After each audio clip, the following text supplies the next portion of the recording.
Okay. Good evening, ladies and gentlemen. Welcome to the regular meeting, Thursday, December 3rd, 2015, of the Harbor Advisory Board. Welcome everyone and fellow board members. What I'd like to do here first is establish a quorum, which we do have. Everyone is present. And I'd like to ask for a moment of silence right now.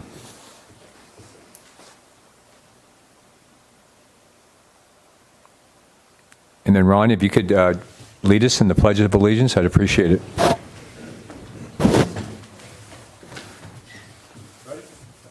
pledge allegiance to the flag of the United States of America and to the republic for which it stands, one nation, under God, indivisible, with liberty and justice for all.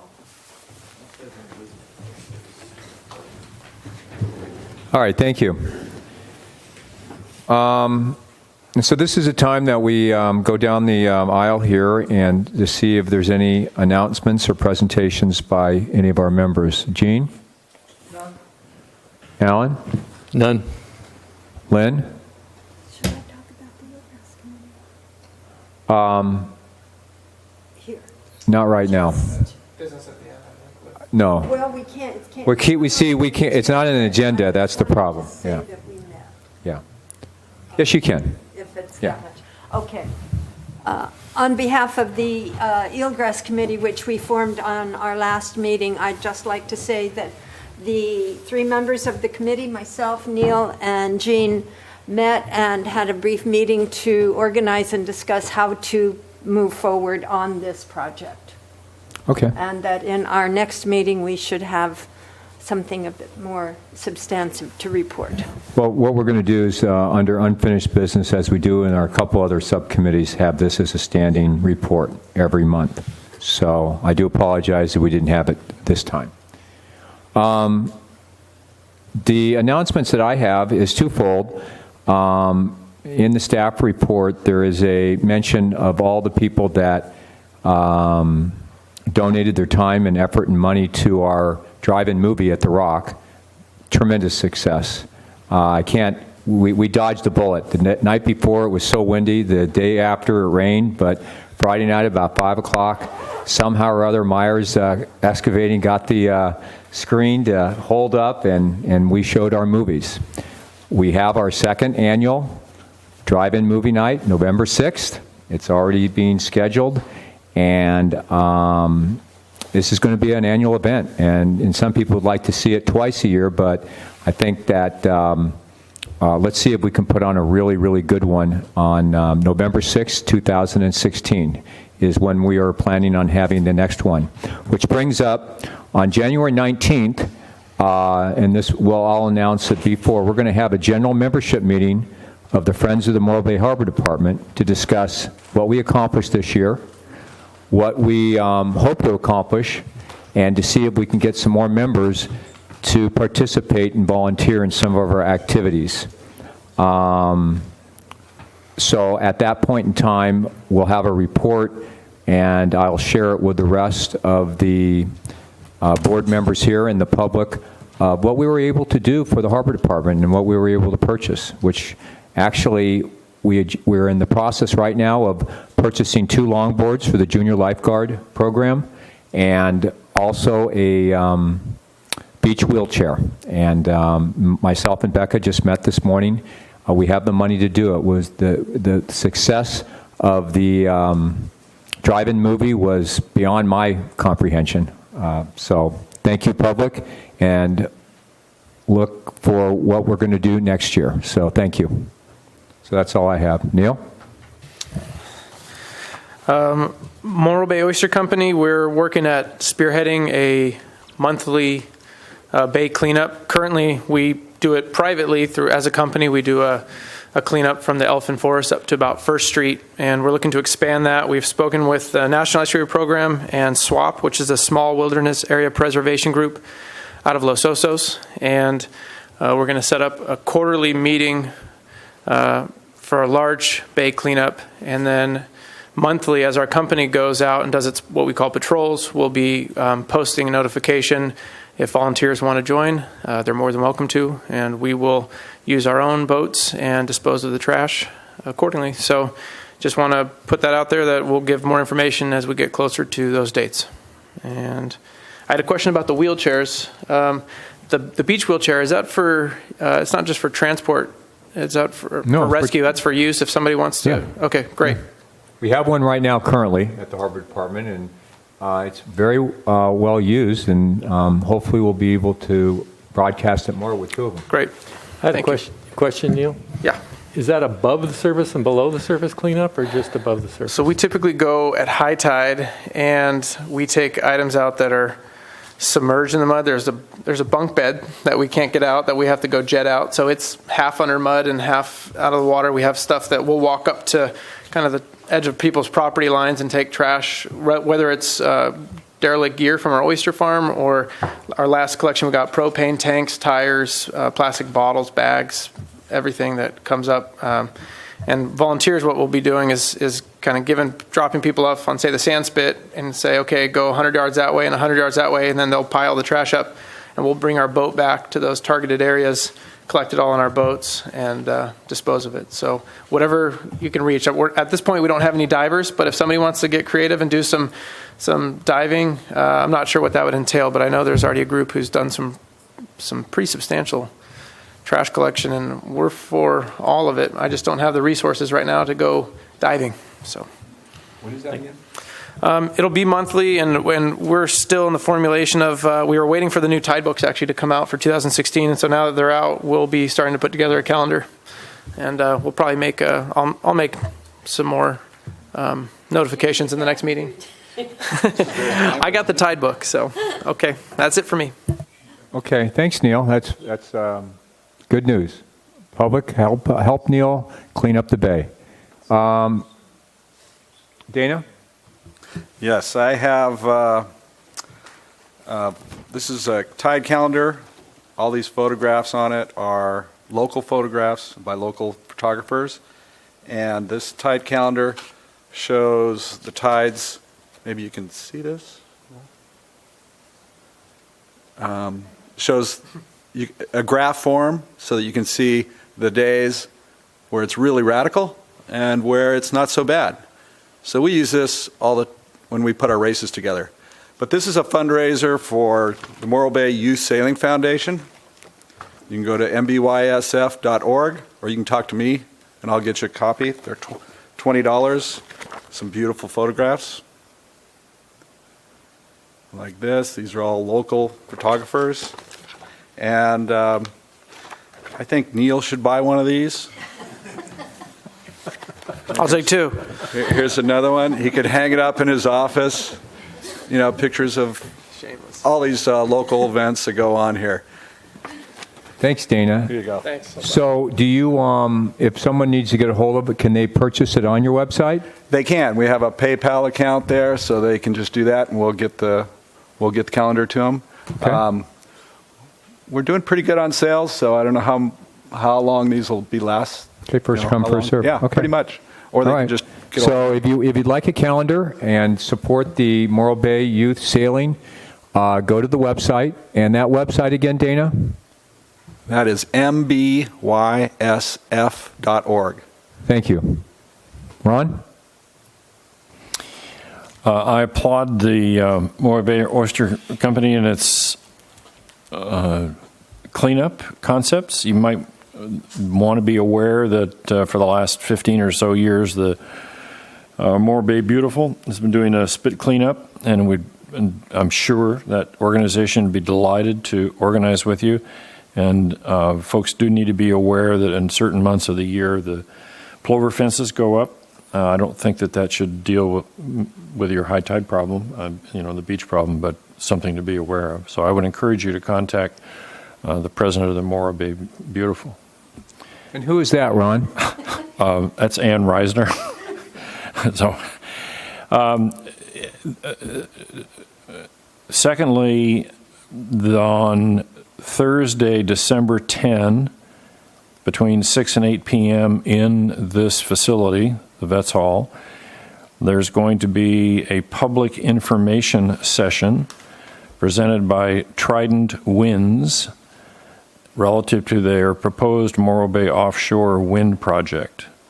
I have the announcements. I'm not involved in that, but I saw the announcement, and I believe it's an information session relative to what they have in mind. And finally, the last regular meeting of the Harbor Advisory Board, there was a ad hoc committee formed relative to the Marine Sanctuary Act. That is its mission is informational only. The committee is intended to educate itself regarding the Marine Sanctuary Act, and hence help the Harbor Advisory Board become educated, and also help to inform the city relative to the various provisions of the Act that have potential impact for Morro Bay if a local marine sanctuary was to be created. And when I say impacts, not talking about negative or positive, I'm just talking about impacts. This is not an advocacy group. I want to make very clear that it's not an advocacy group. There's already a little misunderstanding about that in the public. It's an educational activity purely. During its first meeting, the committee confirmed its initial mission, that is to educate itself, as I just said, in the Harbor Advisory Board and the City Council regarding the Federal Marine Sanctuaries Act, as it relates to a hypothetical marine sanctuary off the coast of Morro Bay. The committee identified that points of particular interest are potential impacts on commercial and sport fishing activities, potential local economic impacts, be they positive or negative, on Morro Bay, potential impacts, be they positive or negative, on agricultural activities in the Morro Bay, Estero Bay region, particulars of local, county, state, and federal control if a local sanctuary is created under the Act, and other points of interest as they may appear. We agreed that each of the three committee members, who are Alan Allward, Bill LaFay, and myself, would begin to study the Act, the federal Act, and to identify particular points of interest to each of us so that we could concentrate. This is going to be a fairly significant piece of work, I imagine, and it's going to take a while. So the committee has begun to do that, and it's begun to identify information resources, both local and outside the area.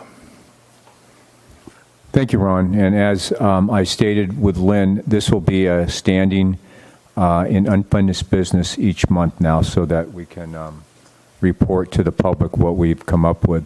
Also, on this note, in Sunday's Telegram Tribune was a good article by Nick Wilson, environmentalists, fishermen clash over proposed Shumash Marine Sanctuary. And I sent it to both Alan and Ron, but anyone can go into the telegramtribune.com and take a look at that article and just get a little bit more feel of what is being proposed by the federal government, and some of the fishermen's concerns, environmentalists' comments, and so forth. So I just wanted to bring the public and anyone else that would like to read that, go into the telegramtribune.com Sunday's local edition. Okay. Yes. Ron, what's the date and time on that Trident presentation? December 3, which is a Thursday. You said 10th. December 10th. You said 10th. I'm sorry, I'm reading our own agenda. Thanks. I need the help. Thursday, December 10, 6 to 8 p.m., Vets Hall. Thank you. Okay. This is a time for public comment. If there's anyone in the public here that would like to comment on anything that's not on our agenda, please come up and speak. Yes. I have by way of the announcement section, I just realized that our city council liaison is with us this evening. Welcome. It's good to see you back. It's good Yes, to see Matt. Good to see you up and around, Matt. Yeah. Yeah. Yeah. Yeah. That would. I saw you running the other day, Matt, so I hope things are going well. It's getting better, thank you. Thank you. Thank you for showing up tonight. Thank you, Ron. That's probably my... Okay, so is there anyone that has any public comment that is not on the agenda? Jeremiah, speak your name. Yeah, good evening, Harbor Advisory Board and city staff. My name is Jeremiah O'Brien, and I just wanted to say thank you very much for all of the work that you've done on so many projects, because we've always enjoyed a really good Harbor Advisory Board through the years. And you guys have taken on a lot of projects, a lot of formidable projects too. So I just want to say thanks very much. And until Matt came in, by the way, remember I represented 100% of the audience today. So anyway, yeah, and I wanted to mention too, Bill, that wife and I did go to the movie. The drive-in thing there was terrific. It was everybody I think really enjoyed it. Had a lot of fun. I'm sure Thank you. everybody there was had a great time. And don't forget to for the sanctuary ad hoc committee there, dredging and maintenance issues were also issues that we want to look into. That I'm sure Ron didn't omit them intentionally, but just there is so many issues to look into, but they are two of the main ones that we're concerned with also, because those are things that are very important to our industry. But again, thanks very much. You guys are just taking on a lot of work. Thank you, Jeremiah. Appreciate it. Okay. With that in tune, could everyone take a look at the minutes from Thursday, November 5th, 2015? And if anyone has any corrections or... Yes, Gene? Yeah, and my comments about driving the last pilings for Bob Fowler's project, the work is not completed. It says here that the work is completed, but not quite. Okay. That's the only change I'd make. Okay, Gene. And then Alan? I noticed that in the minutes for the meeting, it said that they had approved the November 5th minutes, but I think it should say they approved the October meeting's minutes. I think that's just a clerical error. And also it mentioned that the Windwalker was 54 feet long. It's actually 67 feet long. Okay. No, point well taken. And the other thing that I've been asked to, when we're approving things, I need to actually call out your name. Paulie, is diligently trying to say who approved something and seconded it. And so I need to state your names, and so that is something that I'll be doing from now on. Thank you. Okay, so with those changes, anything else? Do I hear a motion to approve the minutes? Alan?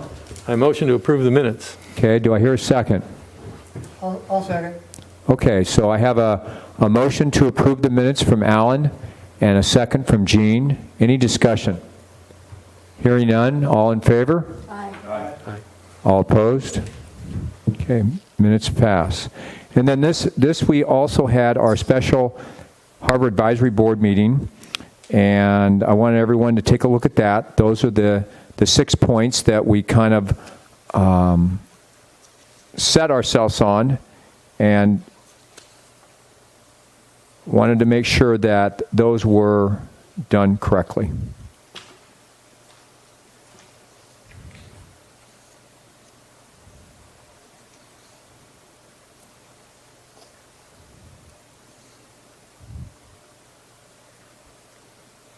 Do I hear any motion to approve that?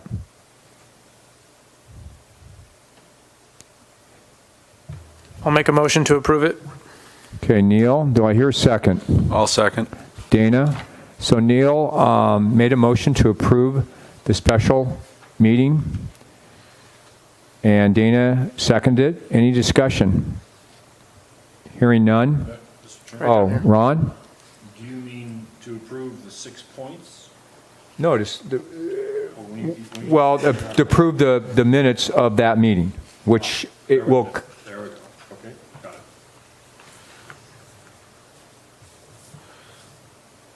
so hearing no discussion, all in favor? Aye. All opposed?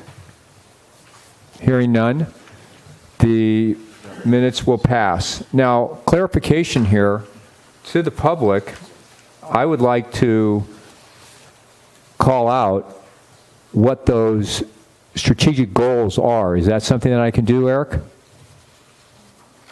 Paulie? Yeah, I mean, it's just part of approving the minutes. It's part of the record. One of the things that we did is we actually held a strategic meeting to try to solidify some goals that we can achieve through this upcoming year. And we actually did a voting mechanism. I'm not exactly sure how it all worked, but we came out with 6 goals, and I'd like to read those off to the public that we'd like to try to tackle this year. The boat yard haul out is number 1. The eelgrass issue is number 2. The dredging of our harbors is number 3. Number 4 would be, there's actually 3, it was a tie between the Marine Research Facility, support the Harbor Enterprise Goals, which is supporting LEAP, the marine sanctuaries.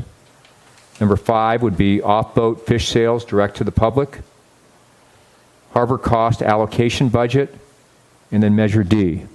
So as Jeremiah mentioned, there is a lot of things going on in the harbor, and so we tried to call out some things so that we can actually have a little bit of a better idea of what's prioritized. So I think it was a worthwhile exercise, and if anyone has any questions, they can actually look in the minutes to see these goals again. So thank you. I don't know if your mic's on. Yes, it is. Okay, sorry. Okay, so now we go to the public hearings, reports, and appearances. The Harbor Department status report. Eric? Thank you, Mr. Chairman. And I, too, would like to welcome back Councilman Makoweski for his recovery. And good to see you back, Matt. Good to see you at the council meeting hopefully next week, right? All right, get the full dais back up there. So recent department activity. I'll try to be brief so we can get to the meat and potatoes that we're trying to do tonight. Friday, November 6th, the Harbor Patrol and Coast Guard went to a kayaker in distress off Montana de Oro. I believe somebody on land called into the 911 system, and Coast Guard put out a quick notice to mariners. A pon-pon and the local fishing boat, Fog Dog, picked up a 67-year-old man out of the water who couldn't get back into his kayak. He'd been in the water for probably a couple hours at that point, so it was a good thing that he happened along. Who also happened along was the sheriff and their new high-tech, high-speed law enforcement boat. They're out there doing some training, some area familiarization, and they were nearby in the area. So they went and picked up the victim off the Fog Dog and got him back from Montana de Oro to Morro Bay in about 1.2 minutes in that boat that went about 462 miles per hour. So that was good. He got to the victim got to the hospital, I believe. He was hypothermic, but as far as I can tell, no permanent injuries. So a good save for the whole team there. So that was a good one. On November 8th, the Harbor Patrol transported fire paramedics out to the Fiesta, about 5 miles offshore, to transport a passenger or treat a passenger having heart issues.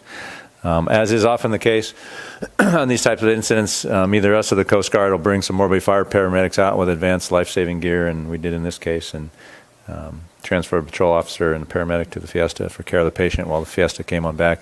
Typically in those sorts of things, it's not really prudent to try and transport the victim back off or the patient back off the party boat onto some other boat. Sometimes it is, depending on the nature of the case. But for this one, he took the Fiesta all the way back in with advanced care. And so that was another good call there. Saturday, November 14th, the hazardous bar warning went up for the first time this season. Mariners reminded, in this day of the internet and phones, there's very few people that don't have access to good updated weather information, but always be sure to check the conditions and check with the Harbor Patrol or Coast Guard what the local conditions are, because as you know, the swell can come up. I think just this evening the Coast Guard was putting the hazardous bar warning up with a few things they saw right at dark and the swell coming up overnight. So, and wind and a little bit of rain coming. So always check before you go. On Sunday, November 15th, we received a call from a local fisherman, this fellow Jeremiah O'Brien, might have heard of him, reporting a sailboarder in distress inside the harbor and next to the South Jetty in high wind. I think pretty high wind day. Patrolman responded successfully to that and retrieved him out of the water. His sail, I think, was a lost cause. It's still down there somewhere in J.V. Jones's locker. So we thank Jeremiah and others that are out and about and seeing things and calling them in. And more often than not, it's somebody out there sitting in their car or checking the ocean conditions or eating their lunch that spots something that alerts us to something going wrong. So thank you for that. Harbor Patrol recently obtained and put into service self-contained breathing apparatus, SCBA. That's the basic scuba tank or the air tank that you see on the back of the firemen when they go into fires. We also put fire turnout gear into service as well. Fire department, through one of their grants, were able to equip our Harbor Patrol officers with that gear. This will allow us to go. We have no intentions really to go into burning boats or burning buildings or burning piers. It's to enable us to go into situations alongside the fire department and get the fire department where they need to be, maybe supply water and work in less than ideal atmospheric conditions and be properly protected. So that's what that gear's for. So you may see us training with that and working alongside the fire department a little bit more. In the fishery news, as most of you probably know, the Dungeness crab season has been closed, both commercially and recreationally, for high levels of domoic acid, which is a naturally occurring toxin in plankton, primarily I think due to warm water at this point. Usually the Dungeness crab season starts for the sport folks, I think, the beginning of November and maybe a week or two after that for the commercials. But it's been closed up and down the coast. Fish and Game's been testing, taking crab samples. I think some of our local fishermen have been helping them with that. From what I understand, the area is affected from California-Oregon border all the way to Santa Barbara-Ventura County line. Dungeness typically aren't found below that anyhow, so it doesn't affect anybody below the point. But it does affect the rock crab season as well, and that's up and down the coast. From what I understand, our waters have been tested okay, but at least from the commercial standpoint, what I'm hearing is that Fish and Game wants to open the season statewide and not open one spot and open another spot to avoid pressure being put all in one place at one time, and I imagine the market might not like that as well. So that's the situation with the crab season. I've also heard that the governor is or may be preparing to declare a disaster, state disaster for that fishery. They had a meeting today, I think. Okay, so that may be coming forth as well. So watch for that. Unfortunately, nothing much you can do about it but wait it out and wait for the water to turn a little bit colder and for that plankton to die off. As far as the season goes, I think we've had a couple, 2 or 3 really good years here locally, which is somewhat unusual. We're at the southern end of the Dungeness crab range, so we've enjoyed 2 or 3 years of really good seasons here locally. A lot of our boats have been able to stay local, but suspect a lot of them are probably going to end up heading back north where the main bodies of crab are, but we'll see how that plays out, and hopefully that opens up here soon. Upcoming events starting December 2, which already passed through the 7th. Tall Ship Lady Washington and Hawaiian Chieftain will be here for the public, docking again at Marina Square. I think the Lady or Hawaiian, one of them came a day early. I think they came on the 1st. Probably sailed a little quicker than they thought, and they took advantage of coming on in. So they'll be here, so watch for those boats. Take some dockside tours, and you can probably sign up to take some trips with them as well over the weekend, depending on what the weather's doing and what the swells are doing out here this weekend. Saturday is December 5th. That's this coming Saturday. The annual, and I don't know what number annual parade this is, but the Morro Bay Holiday Lighted Boat Parade begins at 6:30 p.m. Boats queue up down at the launch ramp area and then travel north to Target Rock area, turn around, go back. Some of them will do 2 laps. We've got and I talked to Kathy Novak, who's helps with Rotary and the Chamber of Commerce help organize the boats. They've got about 15 applicants so far. Typically, we get a good slug of them on Friday, and sometimes even Saturday morning we get some last-minute entries. So looking at probably the usual 20-ish, 25 boats. Weather's looking like it should be good. It's going to be nice and cold, so it'll feel a little more winter-like, a little more Christmas-like. So come on down to the waterfront prior to 6:30 if you want to get a good spot and some parking. It usually gets pretty crowded, so be looking for that. A tie-on, an add-on to Ron, your announcement of the Trident Wind public forum. There's another public forum occurring on January 6th. No time set yet.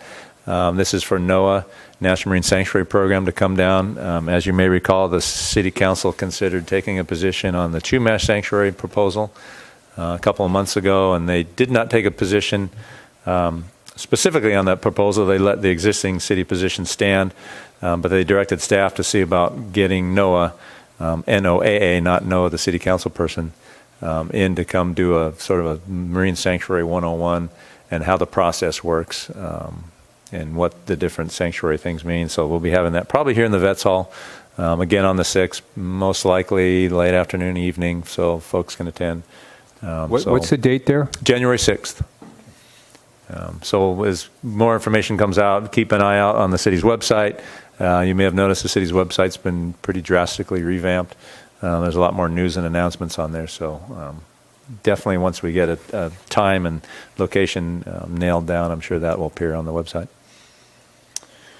Past events, the triathlon was held on November 8th, Coleman Beach. From what I understand, approximately 500 entrants. By all reports, it was a success. I do not know who the winner was or what the winning times were, but a lot of folks came down. Like a lot of events down at the Rock, parking overflowed just about everywhere, which has been an issue. It continues to be an issue. It's a good issue and it's a bad issue. It's bad in that it impacts some of our local businesses, and folks can't find parking when they want to come visit some of those businesses on the waterfront down at this end. But it's good in that it brings in hundreds, if not thousands of people. 500 entrants, I would imagine. They probably bring at least twice, maybe 3 times that many folks in support. So the event coordinators do their best to try and get folks, in this case, out over into the Triangle parking lot to get that lot filled up. But there's only so much they can do to control the public, and we keep doing our best to try and alleviate the parking issues as best we can. Movie night at the Rock, as you know, as you already announced, Bill, huge success on the 13th. 2 great surf films were played. My fear was we were going to have 3 times as many vehicles show up as we could possibly accommodate out there, and we're going to have to turn people down, and who was going to be the one standing out there on the road to say, okay, you can go, but you can't. I didn't want to be that person, but it turned out we waited about an extra 15 minutes for the last few cars to come down, and we had to call it quits, and about 2 or 3 other cars pulled up and looked like they wanted to get in, and we just had to get the movie going and had to move on. So it looks like darn near everybody, and I think they probably pulled off to the side and walked in anyhow. So I don't think we turned anybody away, and like I say, it's a great event. I am going to give a shout out to all the folks as well, even though we're in the staff report, all the important folks that helped us out. And this is in no particular order or no particular importance. They're all important. We got a surfboard from Humi Surfboards, a membership from Surfline, the surf camera and forecasting company, a free membership to Studio Fitness for the surf program, a wetsuit provided by Patagonia clothing company. Todd Mazzini's Dockside provided the chicken and ribs, which sold out, I think, fairly quickly. Myers Drilling, of course, and Crane lifted the screen and held it in place. Krill Saltwater Taffy for popcorn and cotton candy, licorice. Rock Espresso Bar provided coffee, sold at the event. Miners Ace Hardware had water, sold at the event. Albert's had a gift card that we used to buy various supplies. Beach Hut Deli had food supplied for personnel for the event. And other assistance came from the police department with some safety vests, light wands, and other equipment that they provided. Morbay Recreation Department provided us with parking striping out there in the lot and personnel the evening of. SLO County Sheriff's Search and Rescue provided that light tower and some personnel to help direct traffic and keep the peace, although no peace need to be kept. Everybody's pretty nice. And a special thanks to Hal Abrams and 97.3 The Rock for master of ceremonying the event and broadcasting out on the radio. Again, by all accounts, a great event, so we want to thank everybody and make sure that those folks are recognized. Excuse me, the one person I really would like to thank, and I think was the integral part is Becca Kelly.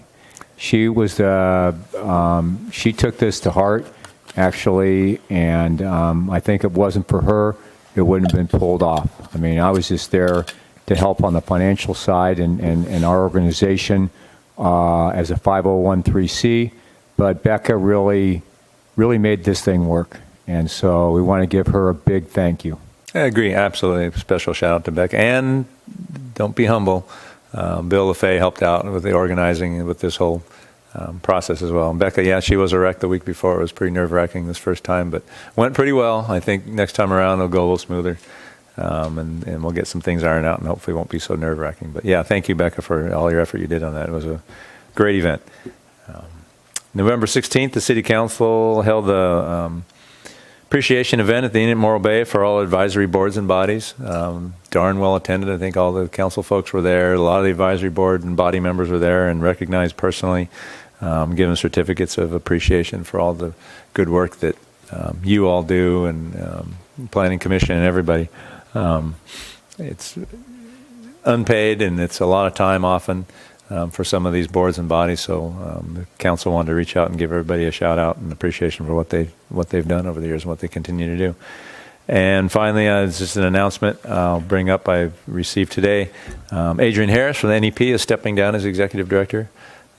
She's decided to pursue more fully her new role as being a mother. So she's taking some time off, and Lexi Bell looks like she's going to step up as an interim executive director. And I want to thank Adrienne for all her help on the ad hoc committee, and hopefully we'll still see her around and she won't just disappear. But I want to thank Adrienne for everything she's done for us over the years.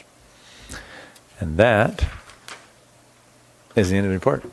Hey, Eric, one thing is that could you highlight us on the boat that sank, which actually leads into our next... Why we need a boatyard? Yeah, which basically we had a boatyard to be out of the water, but a boat sank, I think, the day after Thanksgiving, Eric. So it's still floating out there, right? It sunk, yeah. It was a 38-foot power boat down at the old fuel dock, what's now the Bayfront Marina. I want to say, and Polly might chime in, I want to say the boat's name was Tiffany? Oh, Gene, yeah, duh, you're right there.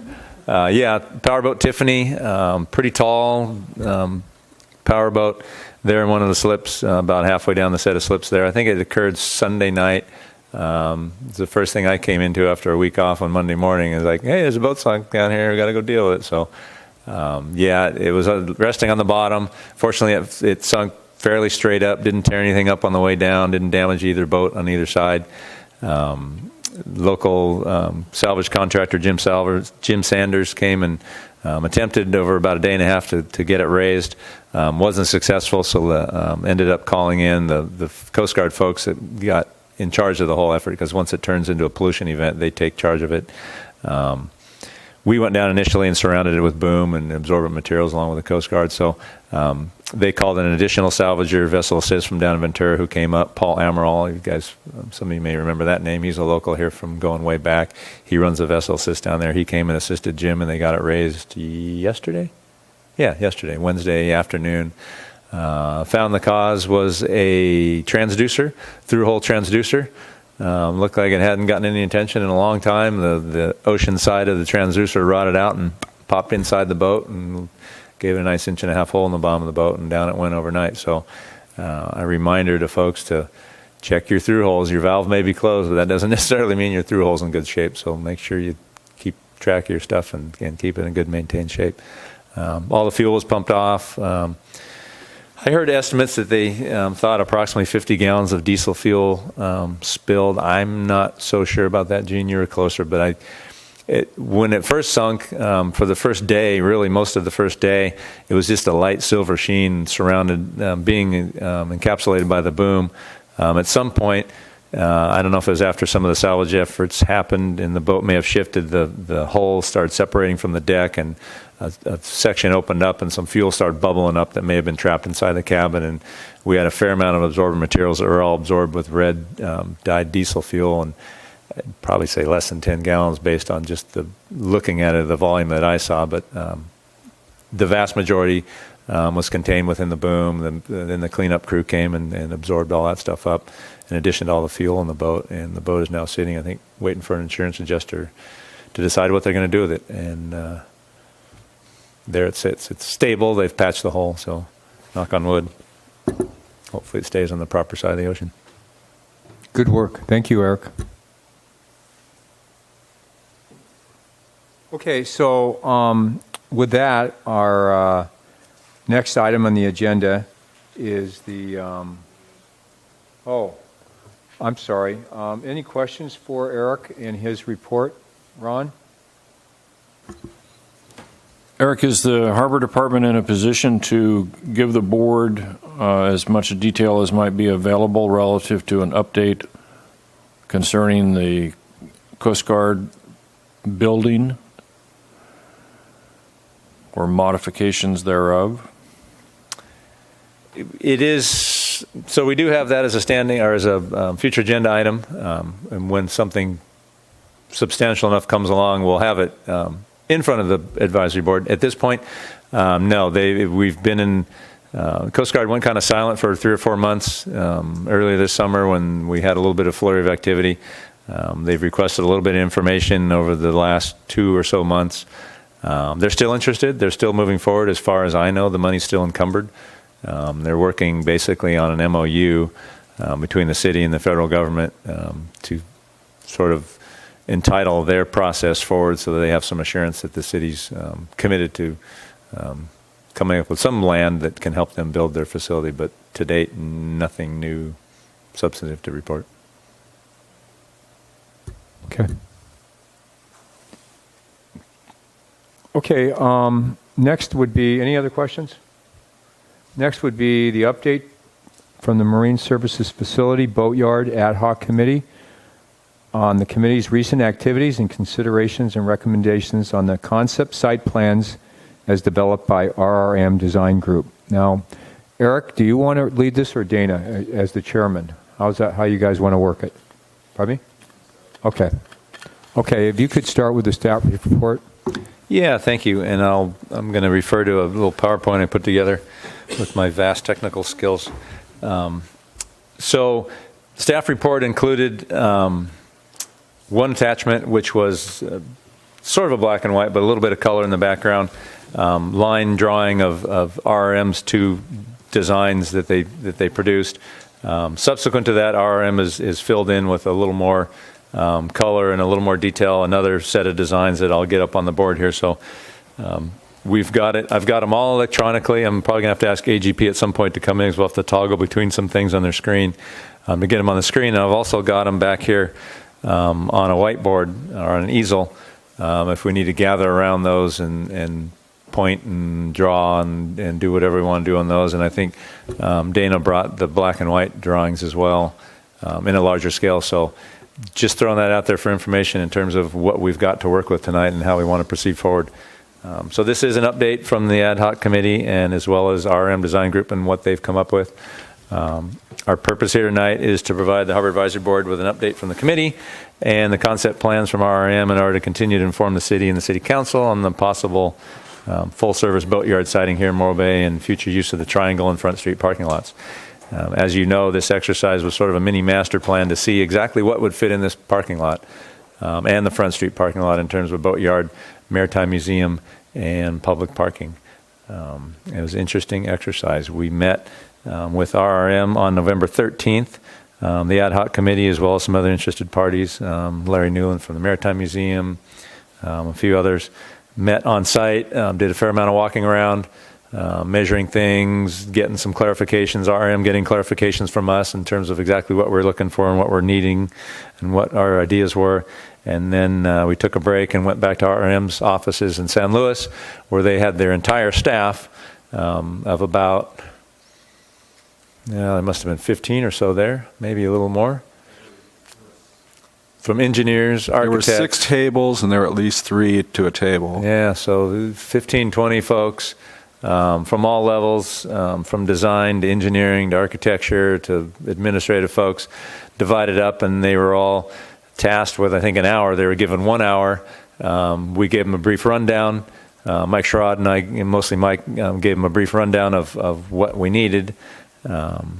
They went to work. We all, the ad hoc committee members and others, just kind of lingered around and meandered from table to table and answered questions while they feverishly came up with their designs and draw them up on paper in a concept form, a rough scale concept form.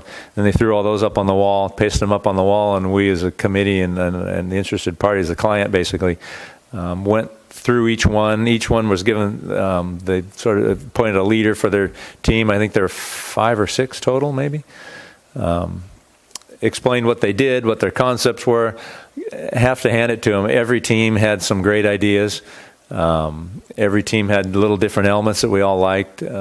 So we kind of, say buffet style, chose the elements and ideas that we liked, relayed that to RRM and their design folks, and then we retired for the day.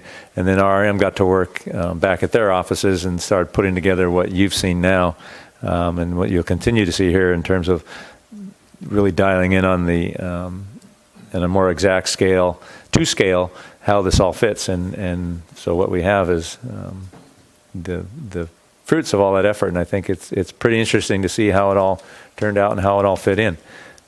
So what I'm recommending, what staff is recommending to the Harbor Advisory Board tonight, is consider the input from the ad hoc committee. Once I finish yammering on here, I'll let the ad hoc committee have a chance to provide whatever input they're going to provide.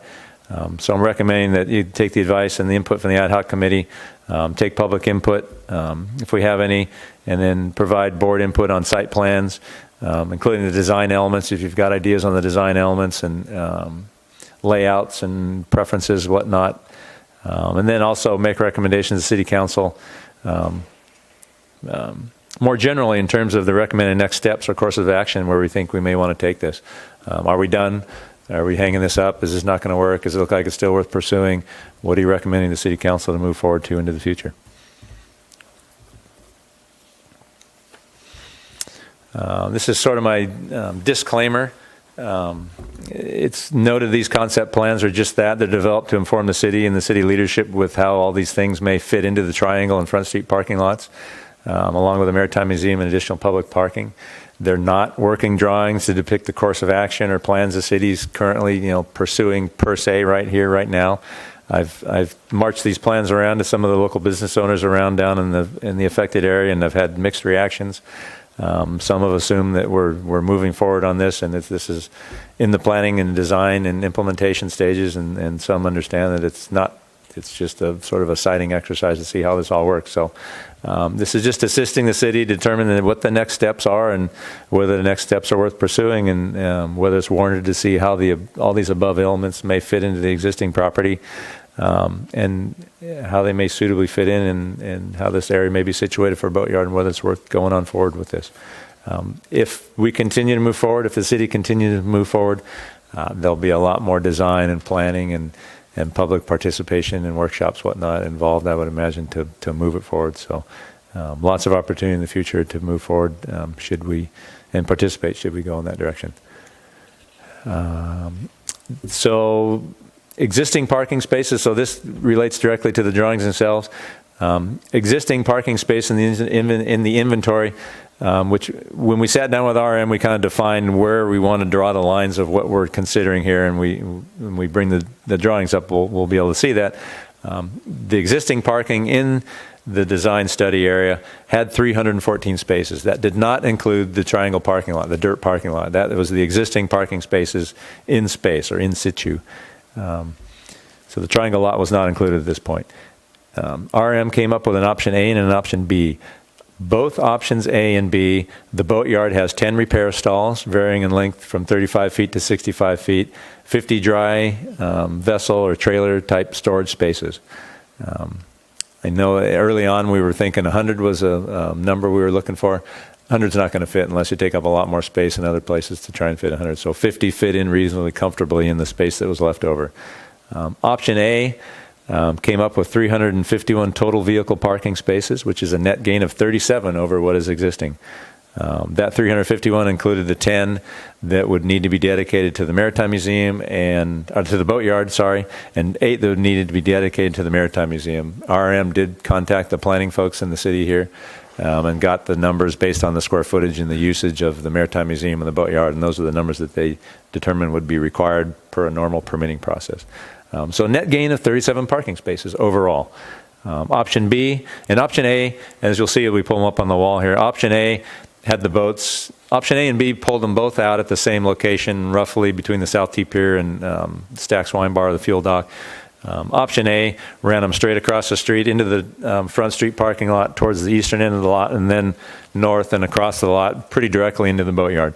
Excuse me. Option B pulled the boats out in the same location, hung a 90-degree left-hand turn to kind of follow the waterfront in front of GAFCO, and then 90-degree right-hand turn and out the parking lot and straight across in front of the Maritime Museum and then back into the lot, into the boatyard. So option B came up with 366 parking spaces, which is a net gain of 52 over the existing under the same scheme. So interesting that these numbers came out that way. So it appears that a boatyard, including dry storage, additional public parking could result from redevelopment of this Triangle and Front Street parking lots as conceptually laid out. RRM, I will say RRM, in terms of parking, did a lot of back-in angle parking, which increases the parking inventory. They took some areas, such as the area between, if you're driving down the parking lot out of GAFCO and driving south, past the slips, past where the boats would be hauled out, where the road starts skinnying down as you're approaching Stacks into that little, I don't want to call it an alleyway, but that little off-street area, closed that off to allow parking there, reconfigured the parking in a more modern format to best take advantage of the space available.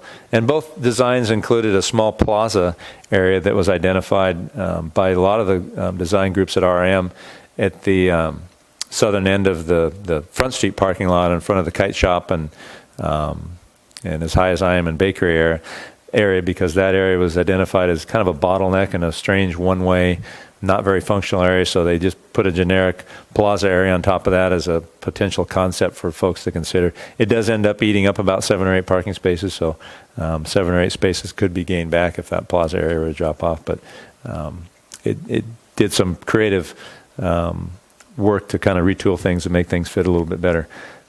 So it's conceptually laid out by RRM, 2 possible options that do appear to adequately fit our boatyard as we had spec'd it out, and some dry storage and the Maritime Museum at full build out with a 40 by 80 building. So again, we're asking the Harbor Advisory Board to make recommendations, take this input and make recommendations to City Council with regard to the concepts and future efforts by the city and seeing how we're going to continue pursuing a boatyard or not. I would wish to thank staff. Staff would like to thank the ad hoc committee chairman, Dana McClish, and I think, Ron, you were previous chairman, and the committee members, Alan Allward, Ron, again, thank you, and Adrian Harris and Jeremiah O'Brien for all their hard work and dedication on this project.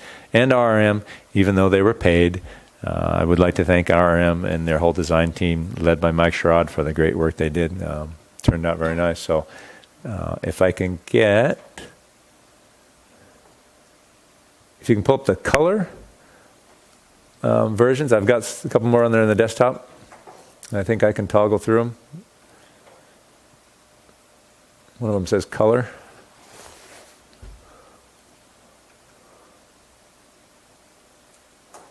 There we go. So not huge scale, but fairly large. So that is the Front Street parking lot, Triangle lot, and environs unchanged. Fairly old picture, probably a 1.5, 2-year-old overhead picture, but for all intents and purposes is how things exist today. This is option A, which runs the boatyard haul out in this area, runs the boats out across the parking lot, across the street into the parking lot, and relatively straight into the boatyard. As you can see, we have boatyard in this back corner. All the iterations that came out of RRM pretty much had the boatyard back in this northeast corner as much as possible. It made the most sense from a design standpoint, from an impact, noise and sight and everything to the houses in the back behind the hill here. And just from a logistical standpoint, it seemed to fit best. We have a building here that would be a covered sanding, grinding, painting area, small shop, restroom, and workshop in here. And then the boat dry storage would be these areas through here. Maritime Museum below here to the south, This is their build out at 40 by 80 if when they get to that point of building out their full-size museum. Parking for the museum here. And this would be the area of flat work that's recently been completed by the city for the Maritime Museum, this being the little square building, and then their boats would fit in the various areas here. We know that the desire was, and the Maritime Museum folks and the city built this driveway across, connecting the parking lots in a manner such that it could take the travel lift across it. But when RM drew it out, it really didn't make sense to try and share a driveway because the boatyard needs to be secured and separate. And without having some kind of a convoluted gate system, it didn't make sense to try and share that. And from a space standpoint, kind of a hindsight 2020 thing, if you want to share them, we probably should have moved it over to the west because it just didn't make sense for the boat haul out to come cranking around those corners to try and get in there. So we ended up with 2 driveways. Kills a little space, but it does make a little more sense. Angle in, back angle in parking in various locations. The area that we closed off, I told you about, we used to be able to drive through here and then pull out in front of Stacks and up Beach Street, closing that area off. This would be the plaza area that a couple of the design groups identified as being a way to clean up that funny one-way area in here. Again, I spoke to a good amount of these business owners down here just to get their input. Mixed results. Some of them were dead set against it. Some of them loved it. Some of them were kind of neutral. So again, this was more of an afterthought of a way to clean this up and make some nice public plaza area. If we do go forward with this overall project, obviously this will come back into play and public input can be taken, and maybe there's a way of doing this differently. But RM threw that in there, and we liked it as the ad hoc committee, so we left it. And again, both haul out areas go through here. So option B, same thing, boats haul out the same area. You'll notice, Neil noticed this, we were looking at this earlier thinking, something's wrong here. Well, these sets of slips are superimposed, flipped over a 180. RM took some artistic license, thank you, Gene, and rearranged these slips a little bit. Basically, this is this set of slips, but flipped over and then the end cut off. So we would potentially lose a slip or two, but again, this is conceptual. So hauling out at the same area, but instead of going straight across the street, hooks a left through the parking lot and then goes across the street and then does another 90. So a lot of 90-degree turns. Does gain more parking. As I said, I think we gained 37 in the previous iteration, and we gain 52 in this iteration. I think mainly because we gain a little more in the front street parking lot, existing front street parking lot. Parking over here in both iterations remains largely the same. There's not really a better way to do that kind of layout.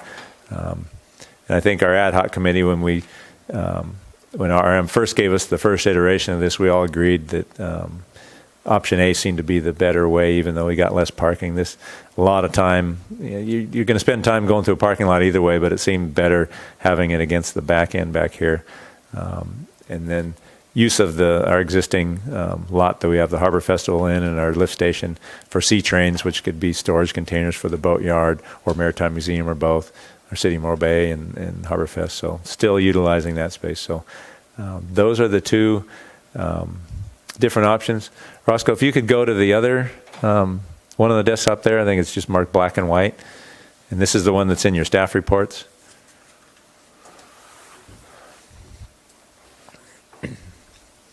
So this was the first output that RM gave us. It's more of a black and white over sort of a ghosted photo image overlay. So it shows you a little better from just a pure layout standpoint, how it all fits together. Where all the parking is, how it lays out. So again, option A running across here, straight across Front Street parking lot and then in. And then option B, doing a little bit of a different turn in front of GAFCO and then on back. With that, I can't think of anything to add. I guess maybe open it up to the ad hoc committee. And Dan, if you folks want to add anything, and we can toggle back and forth and do what we need to do. Yeah. The ad hoc committee, I pulled the ad hoc committee this week as soon as I saw these drawings.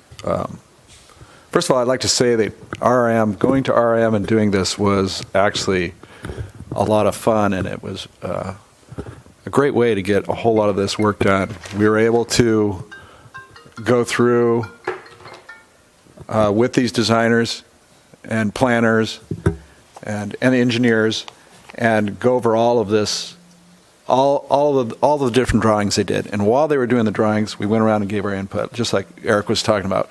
But it was really, really, really productive. I mean, this was one of the most productive exercises we've done so far as design.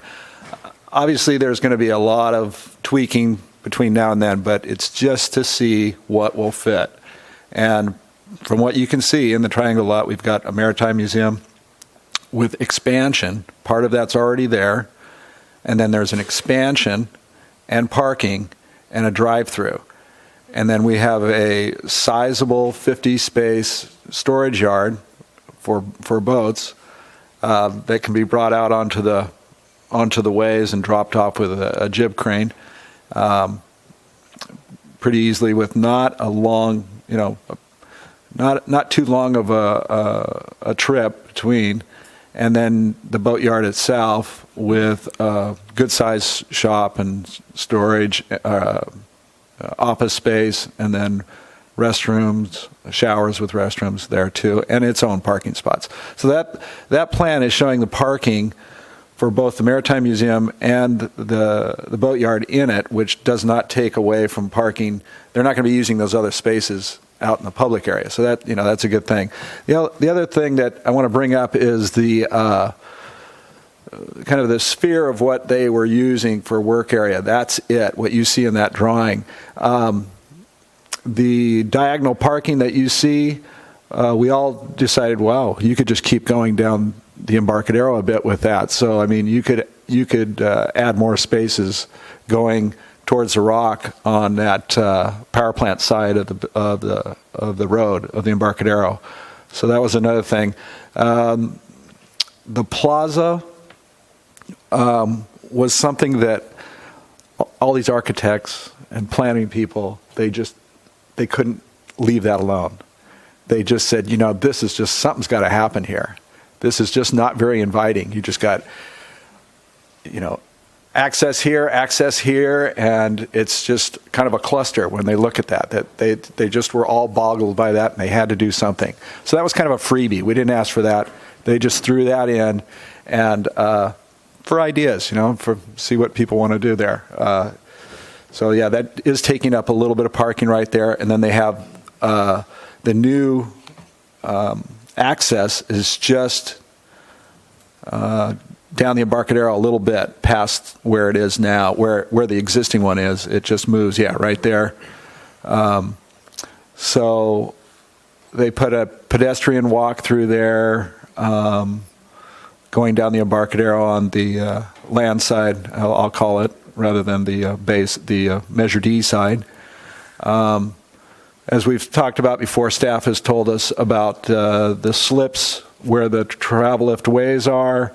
They're all slated to be redone, and so that works in well with what we have here as far as where the travel lift ways are, and then there's multiple configurations to redo those slips and add more, possibly also over by the T-pier. Let me think here. What else do we have? We also have that storage area. I think you brought that up at the top by the stairs. That was kind of added in as part of their design, where they added all that space for the sea trains and cleaned up that area. So I talked to some fishermen. They said, it'd be nice to have some refrigeration for bait. And I said, well, there's some sea train space right there. You could put a refrigerated sea train there. And then you have Harbor Fest storage there. So there's a kind of a multitude of things that could happen right there. Oh, yeah, right. Ron just brought up that we also threw in an extra restroom right above. You'll see that dark rectangle right there? Yeah. That is public restrooms, which are much needed all up and down the Embarcadero. So that was another good plus. So basically, like you said, the two options, you have A and B, and B does have more parking, but the flow of the travel lift is much better in A. And as I polled members of our ad hoc committee this week. They agreed with their previous analysis that that was the most favored plan. So with that, are there anything the ad hoc committee wants to add, members that are here? Alan, is there anything you want to add? Well, I'm not sure if we made it clear that the bathroom over in the boatyard area was going to be dedicated to the boatyard. Access was only going to be from the boatyard, and it was going to have a shower for people using the boatyard.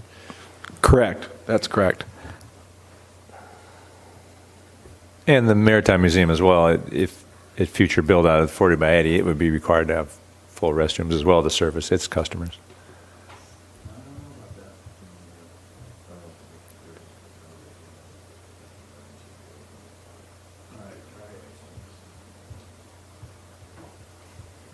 Don't we have we also have a restroom over in that area by the stairs, correct? Yeah, it's there. Yeah, and the backside of the lift station, there is one public restroom there. That stays. Yeah, the lift station can't go anywhere. That is Yeah, that's the one thing that's right in there. real stationary, and they still have the waste cans there. And the reason for Eric was talking about the new existing entrance here that the Maritime Museum, part of this is already on the ground. They're just going to move their boats over. And this access is so that emergency vehicles can come through here too, so that it pops back out onto the Embarcadero. You end up Front Street parking lot. You have the entrance here. Then you can have an additional entrance here where the boats would also go through, and then the existing one with a realignment, I think, over here, because you're sort of offset from one side to the other with these two driveways. So all that would be realigned. So you've still got those three entrances there, and then just to the north of the museum as well. Okay, Alan? Yeah, well, on the plaza, I think one thing I think they indicated that they were thinking about that was it was like a transition area to kind of encourage people to come in, and we've got the big museum down here, and so it's inviting people to walk along that side. And I'm not sure if on the other side, on the seaward side, if that area there is going to also be something like that, landscaped or not. But the idea of the plaza was to create an inviting area for people who are on foot coming around the corner to go on down and proceed into that area. I think. Yeah, and then there's a center walkway going down on the Front Street side between all the parking spaces that comes over and hits where there'll be a crosswalk. If you can see that. Yeah, you have a walkway through the center here. That comes all the way down and then drops back down. Kind of the existing sidewalk is.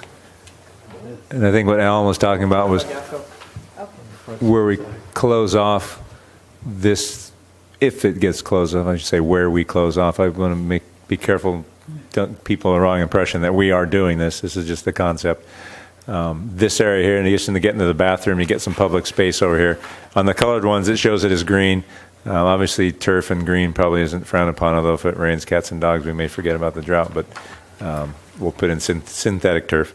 But it does open up some public space in here as well and gets things a little less industrial looking, a little more inviting looking.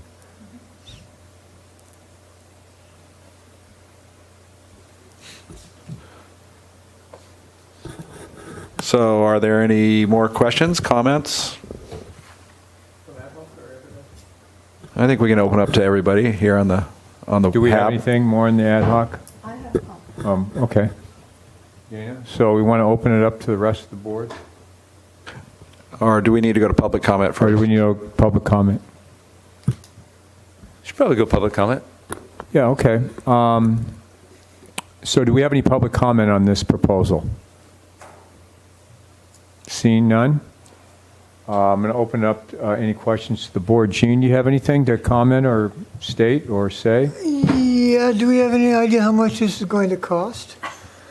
Well, I think that at I this realize it's a concept plan, but No, still no. you got to keep some kind of idea of budgeting. Well, I think that what we're trying to get is approval from the city council that this is a doable plan, that if we could get financing, and that's an if, that they would, go along with this thing.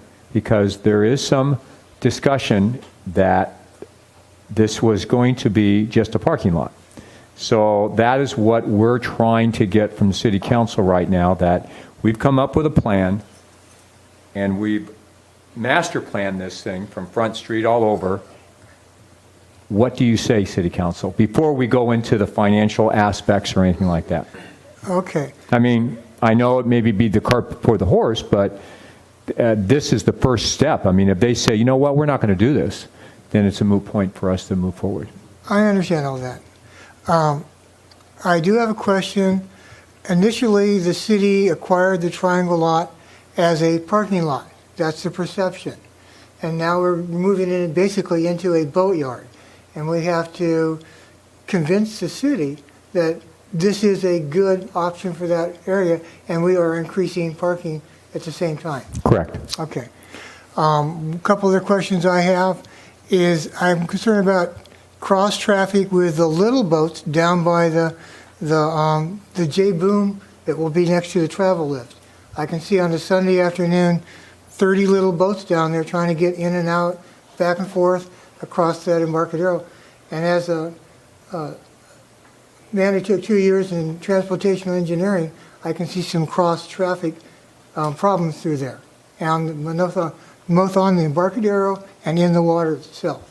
So those are some concerns I see. Okay. Dana, do you have any comment on that? No, I could see that there would be some traffic, and I mean the travel lift also, but not like what you're talking about. I've witnessed that down in Santa Barbara. They do it. You see it on a Wednesday afternoon when they do their beer can races on Wednesdays, and on the weekend. It's part of a working waterfront. That's all I can say. That's why people come here. Okay. Alan, do you have any other thing to say? Or you okay? Gene said something I wanted to respond to.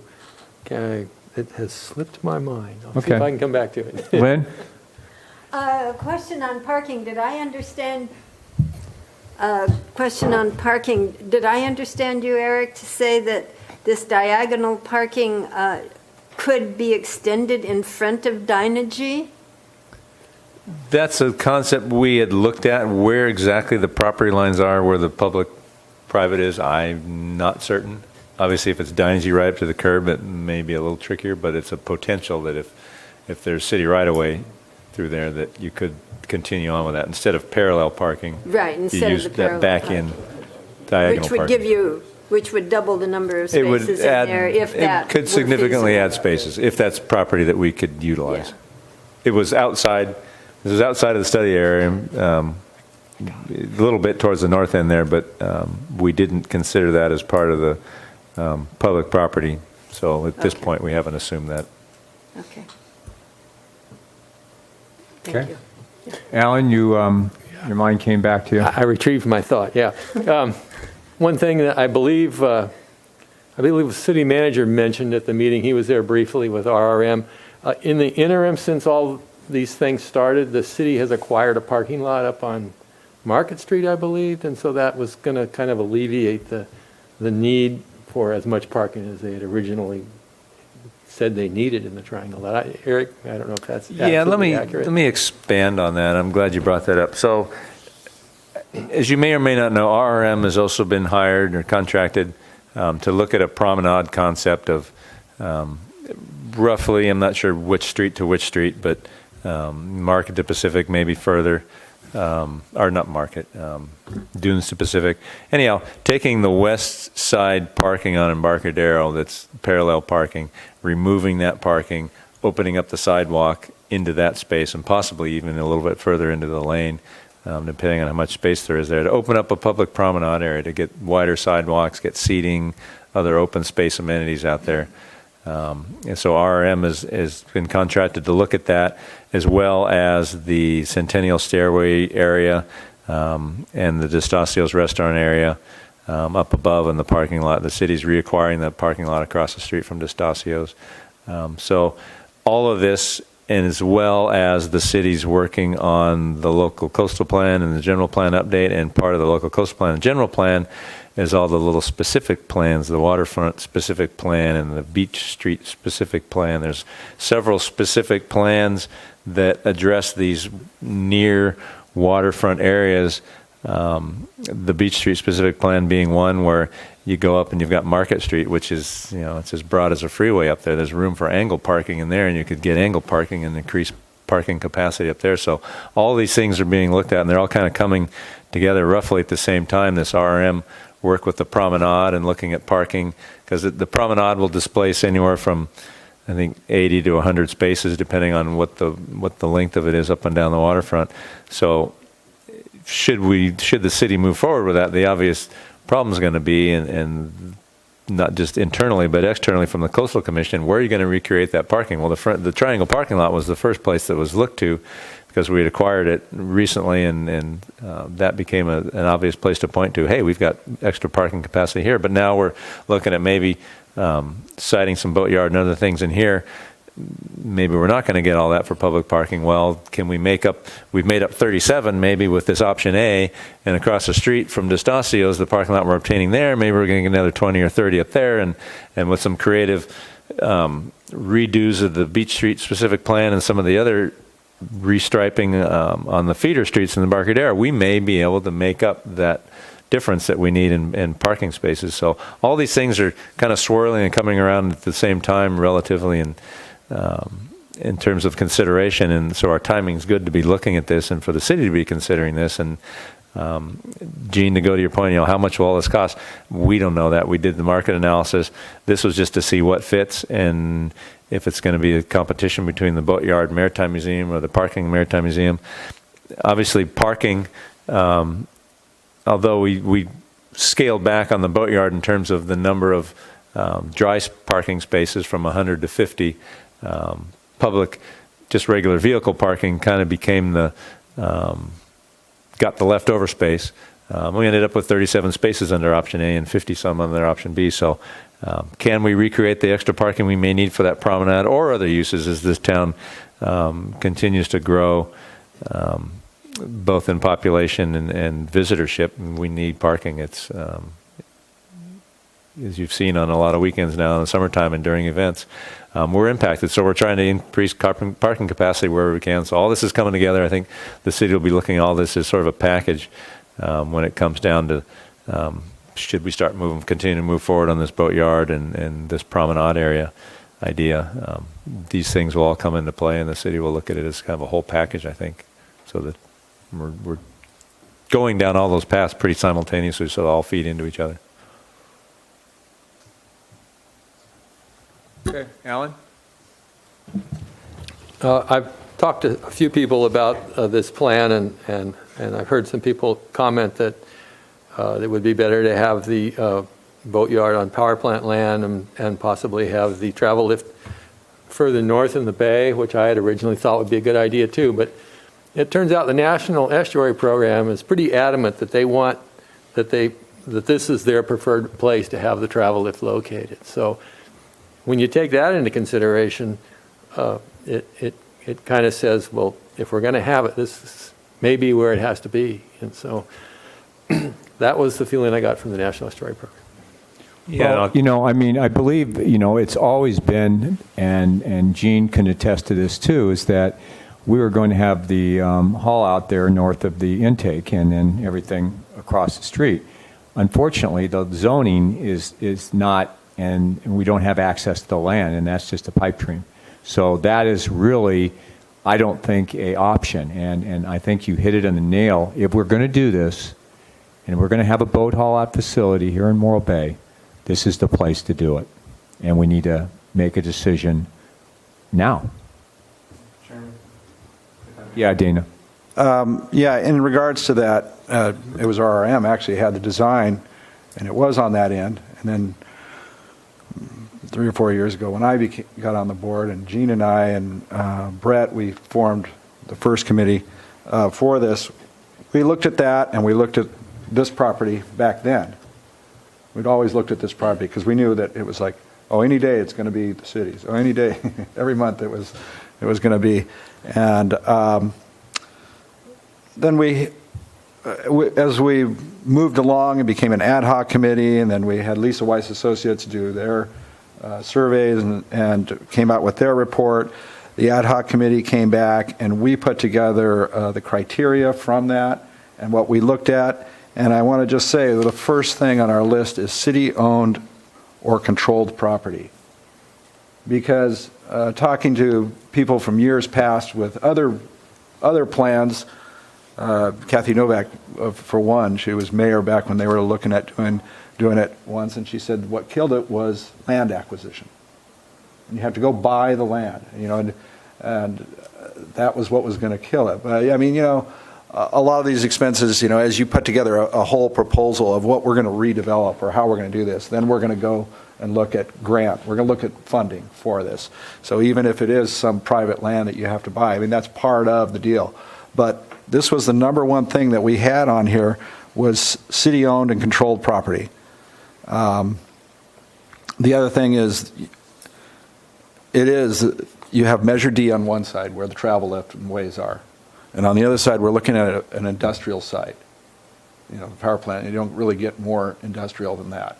And this was part of their property. And the timing, along with everything else that's going on, this plan is just showing how this can fit. Obviously, there is going to be a lot of tweaking down the road. And then to have this, that's how, and if we can get this with the blessings of the city council and the city to look at this like, yeah, this is very doable, this is very viable possibility, then we can go start looking at grant funding. We can't really do it without having something. This is our concept. This isn't the finished product, but this is our concept. And then we can start going from there. It's just one of the steps to get to that point. One more thing. Well, I guess I covered it there. Never mind. Thanks, Dana. Okay, I think that you folks have done a great job. This is a great product and a great project, and I hope that we can... No, I'm not winding up. I'm just rambling as usual. I just hope that as we move forward here and give our recommendation to the City Council, that they take this seriously, and I think you guys have done a great job, so thank you. Lynn?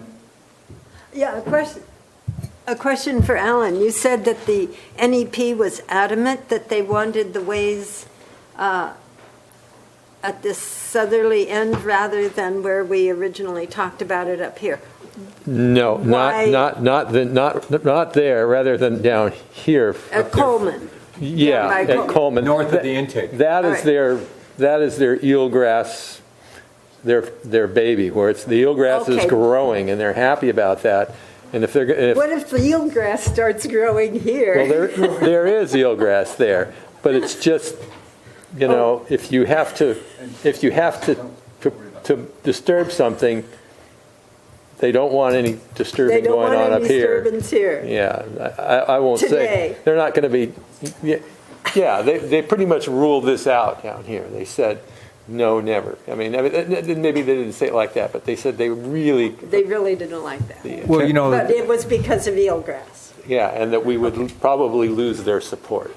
Well, the thing is that, That answers my question, was what Okay. they were concerned about.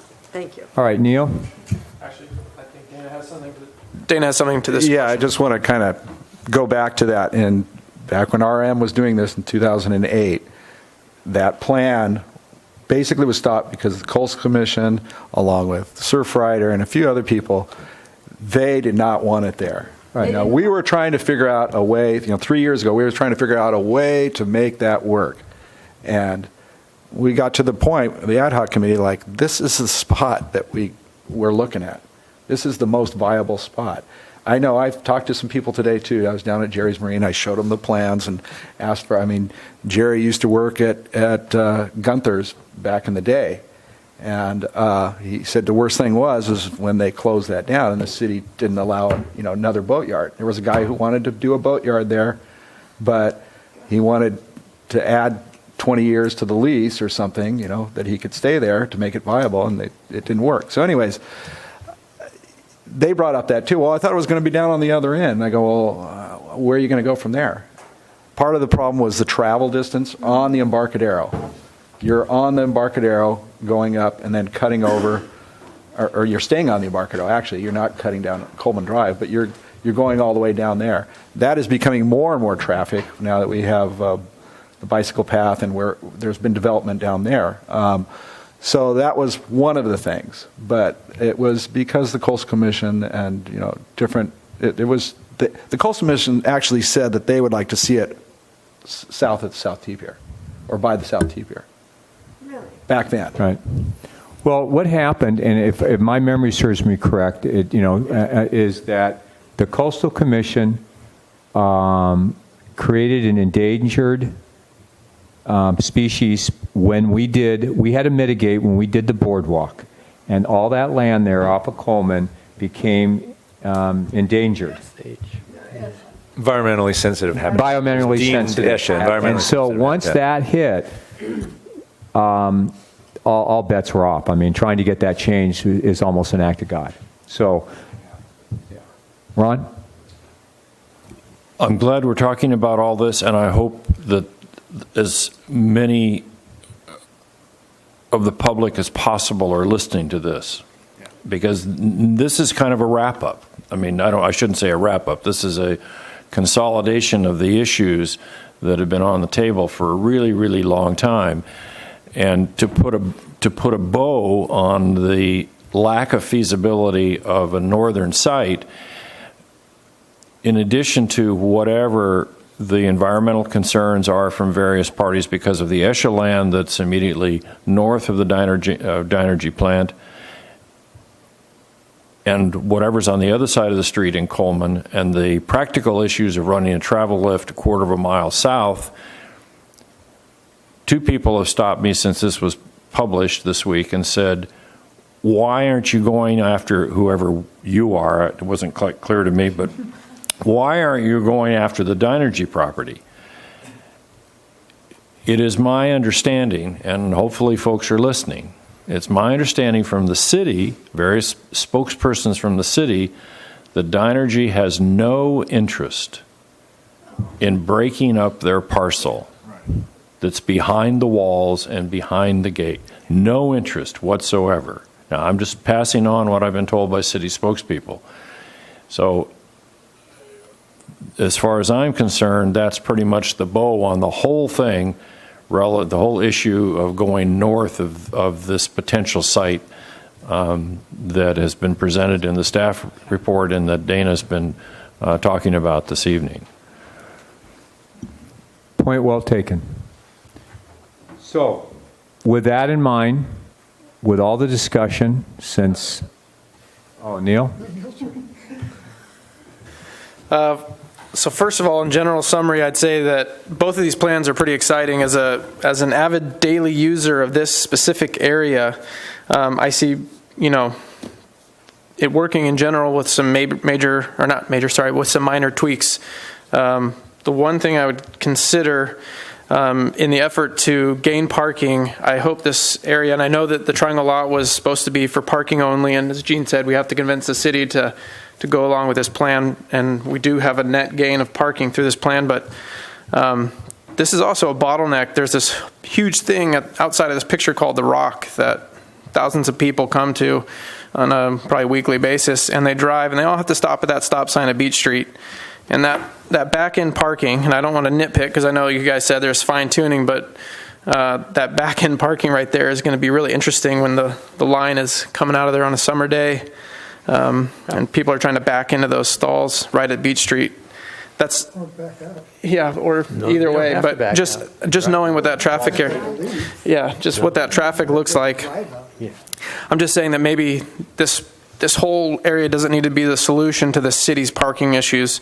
And if some other areas, as Eric was talking about, were looked at, if some that represents 10 spots, if those disappeared, and maybe continue that plaza idea across the street over here by the restroom and just kind of left that open and let that be street. it might look nice. It's kind of a nice, inviting area as you're driving into the rock to have this nice, beautiful entrance, and then let the parking begin and let the functioning waterway work. And that's maybe one of my critiques, I guess, with just the functionality of it, knowing how that intersection, I park my car there every day, and I just see that every day. I do like Plan A because of, again, for traffic. And I'm not a traffic professional, I'm not an engineer, but just knowing the more exits out of that parking lot across there as it is now, it seems to be beneficial. There's a pretty high level of traffic that goes in and out of that lot across the street. I don't know what we're calling that lot. Public parking lot is what it's listed as here. Yeah. But in general, I like this plan a lot. And then, as you said, this is a conceptual plan. It's not a working document. And it's to be given to the city council so that they can actually look at what they asked us to do, which was to do a master plan to see what would fit into the triangle lot. And we've given them that. And they have to come back to us and say, this is the direction we're going to go. Yes. Yeah, I just want to add a note about the back-end angle parking. So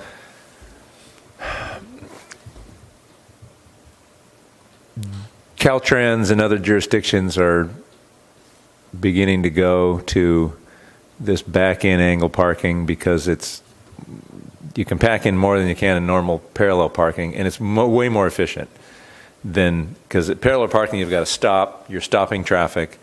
Hopefully somebody doesn't stop right behind you, because then you can't back into where you're trying to back into. So if they recognize what you're trying to do, you've got to do the wigwam and get into your parking space versus the straight backing angle parking. It's much more efficient.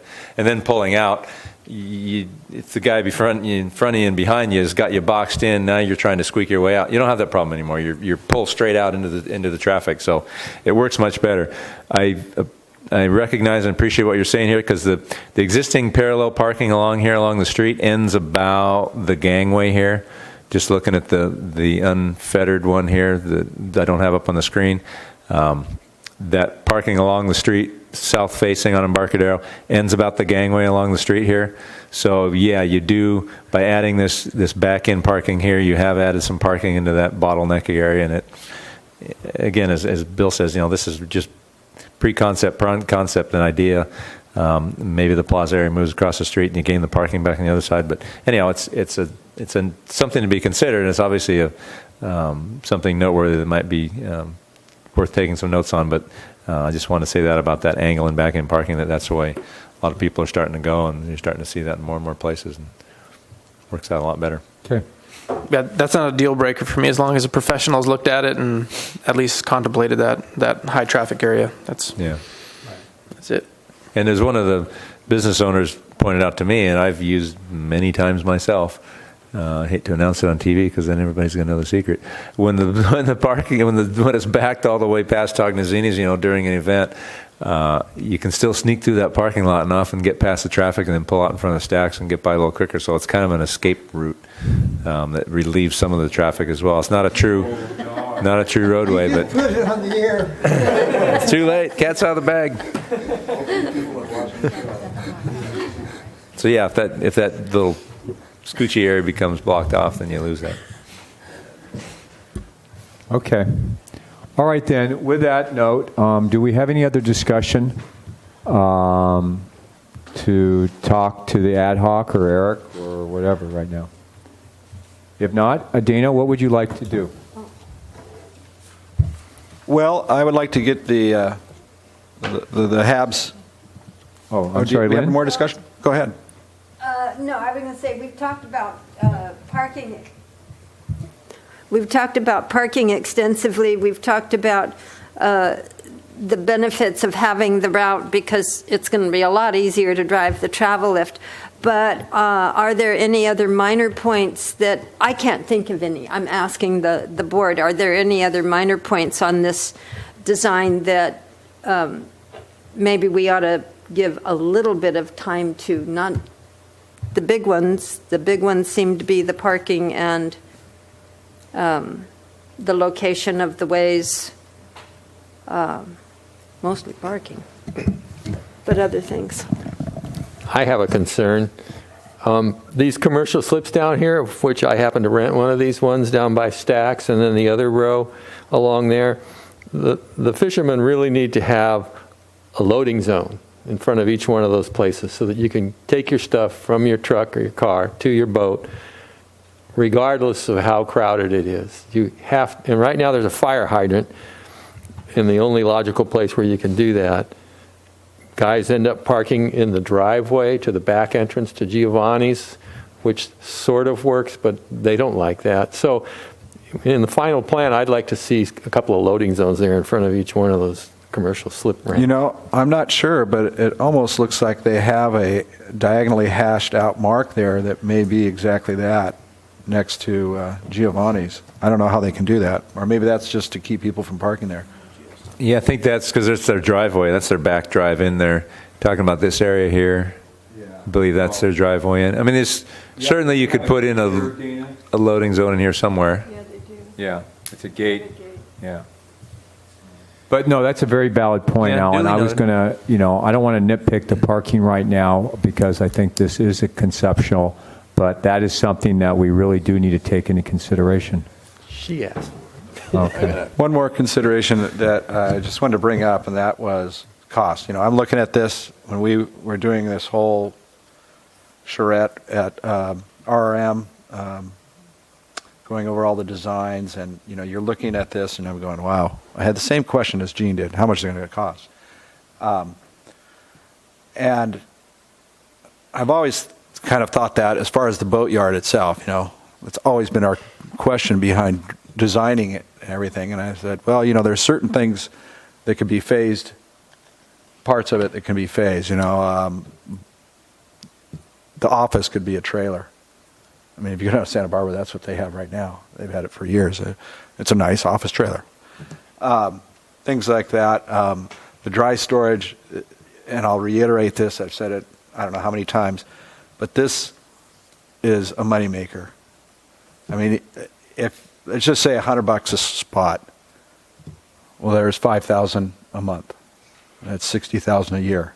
So any concessionaire that would be leasing this from the city, or however that formula works, they want that.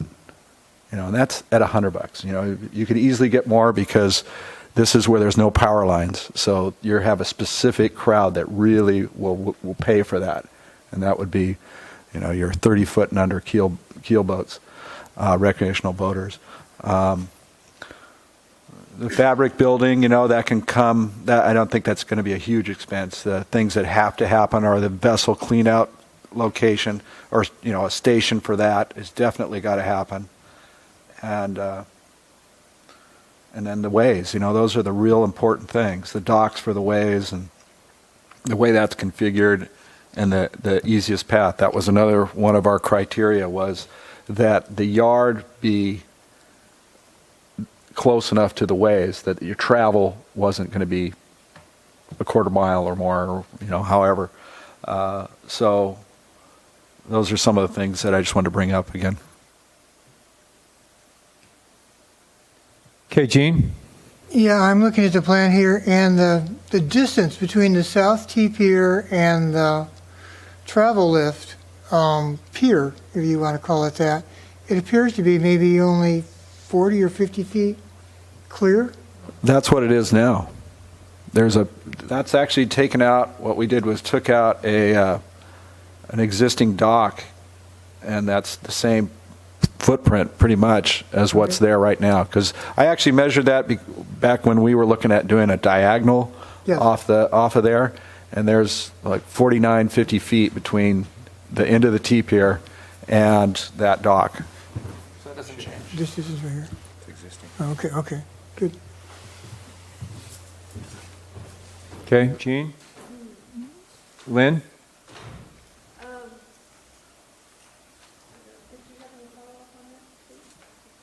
To me, it just looks tight, but it was tight before, so I guess it'll be tight again. But this boat, more boats. I just have a question on the way this is drawn for the ways, and I can understand you've got one small one and then one large finger coming out. But why is it drawn Dana, with that little, That's actually a gangway going down. oh, is that what that? Yeah, I think if I were doing it, I would have shaded that in or something to make it look. Okay, so you could come in and tie up there while you're waiting to get things settled, getting set up with Exactly. the travel lift. You know, you drop your boat in and you bring it over to that dock. Okay. Yeah. Okay. I just It's a read nice, it. Doesn't Santa Barbara have the same setup? They have a- You know, actually, Santa Barbara doesn't. They have the fat finger for your trailers, like this does for the ways. They don't have a ramp. You go down a ladder. I have video of it on my phone of a boat being launched. It takes no time at all. No. It's like 2 people, captain and crew, and they actually have nowhere to tie up there. But they have a dock not too far from there, and they actually just kind of Right. walk the boat over there. Or if they have a motor, they use a motor. But most of these guys don't have motors on their boats because they're racing. And they just kind of push it over there, scull it, and get over to that dock. It's not too far away, but it's the visitor's dock, actually, for the harbor. So, I mean, that's a working waterfront. It's like they do what they got to do to make it work. We're being much more efficient with our design. But we also have current, so we need a place to tie up to right off the bat. And it's nice having a ramp rather than a ladder. You can take a dock cart down there and load up your boat. Okay. Neil? I would imagine with the T-pier, a lot of boats around, that the current in there would be curtailed a good bit because of the structures. Yeah, you can ask Alan about that. I mean, I've been in there and I've checked it out, and it's not. In some respects, it is a little bit better. There's a little bit of an eddy there, but you can ask Alan about. well, as you approach that area, coming in from the outside towards shore, you get about a boat length away from the end of any of those slips there, and everything changes. Suddenly one thing has been happening, and then it either stops or else it may even start going the other way a little bit. Are you right here? I'm on this end right there. You're at the That's end. not my boat, but that's where I usually am. Okay, yeah. that's what I mean, where you are, okay. I think it's a nice place that if you're going to have to come in and approach perpendicular to the current, it's one of the better places in the bay. All right, any other questions on to Dana or onto this? Neil? One more, sorry, I'll make it short. When you were just talking about the lot, my ears perked up when you were talking about $60,000 a year for the dry dock storage being a moneymaker. Is the city ever looking at the potential of managing that themselves, or would that be a concessionaire? Well, we haven't gotten that far Okay, yet. I don't know. Yeah, I haven't gone that far. I'd say Okay. that's. As I that- say, the next step in this process is to give this to the city council, have them ponder it, and say, this is either a good idea or we don't want to do it. So that's really what it boils down to. And so I think- suggest that we.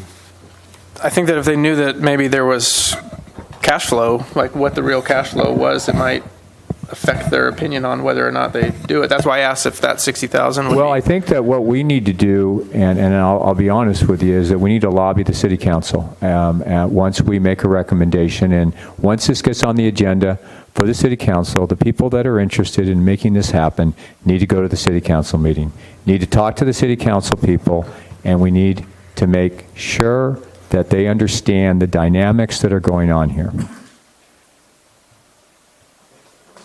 Okay? All right. Dana, would you like to make a motion? I think my friend here, Ron Reesner, is about to do so. Okay, Ron? I move to recommend to the Morro Bay City Council RRM Designs Mini Master Plan Concept Option A for the Triangle Lot, which includes a boatyard, boat dry storage, a maritime museum, and enhanced parking. Do I hear a second? Second. Okay, I have a first. Ron has made a motion. Lynn has seconded it. Do I hear any more discussion? Eric? So, just clarify, recommending option A. I don't know if it's a change to this motion or a different motion. Is the advisory board also wanting to make a broader recommendation on next steps? Are you going there, Ron, or is this just part one? I think we got to do this first. Okay. Apologize. I'll butt in. No. Okay. So any other discussion on Ron's motion? Okay, so hearing none, all in favor, say aye. Aye. Aye. All opposed? Nay. Okay, so we have 6 ayes, 1 nay. And so that's it. Okay, Ron, you have a second motion?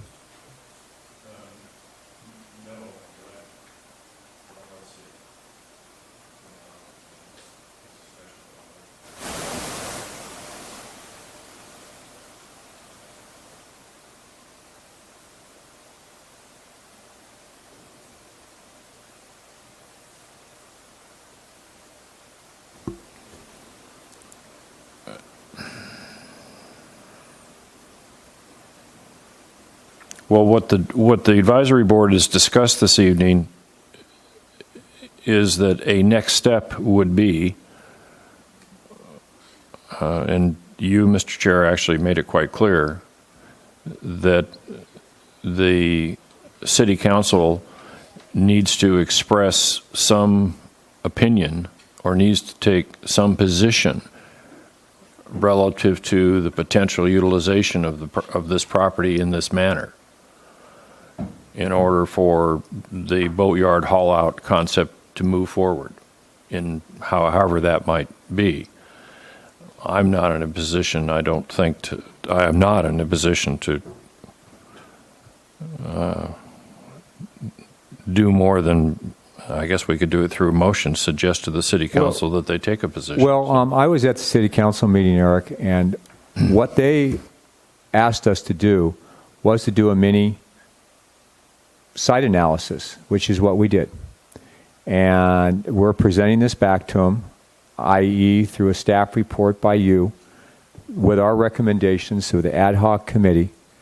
And here's our recommendation, how we can increase parking by 37 or 51 slots and put these elements in the triangle lot. And we need you to say yes or no. I mean, the city council, they need to make a decision. I mean, that's really our next step. So to clarify, and recommending option A, then, are we to assume that the Harbor Advisory Board is also recommending the council continue pursuing next steps? Because that's the next question that I have. Yes, that's correct. Option A, okay, option A looks great. Well, now what?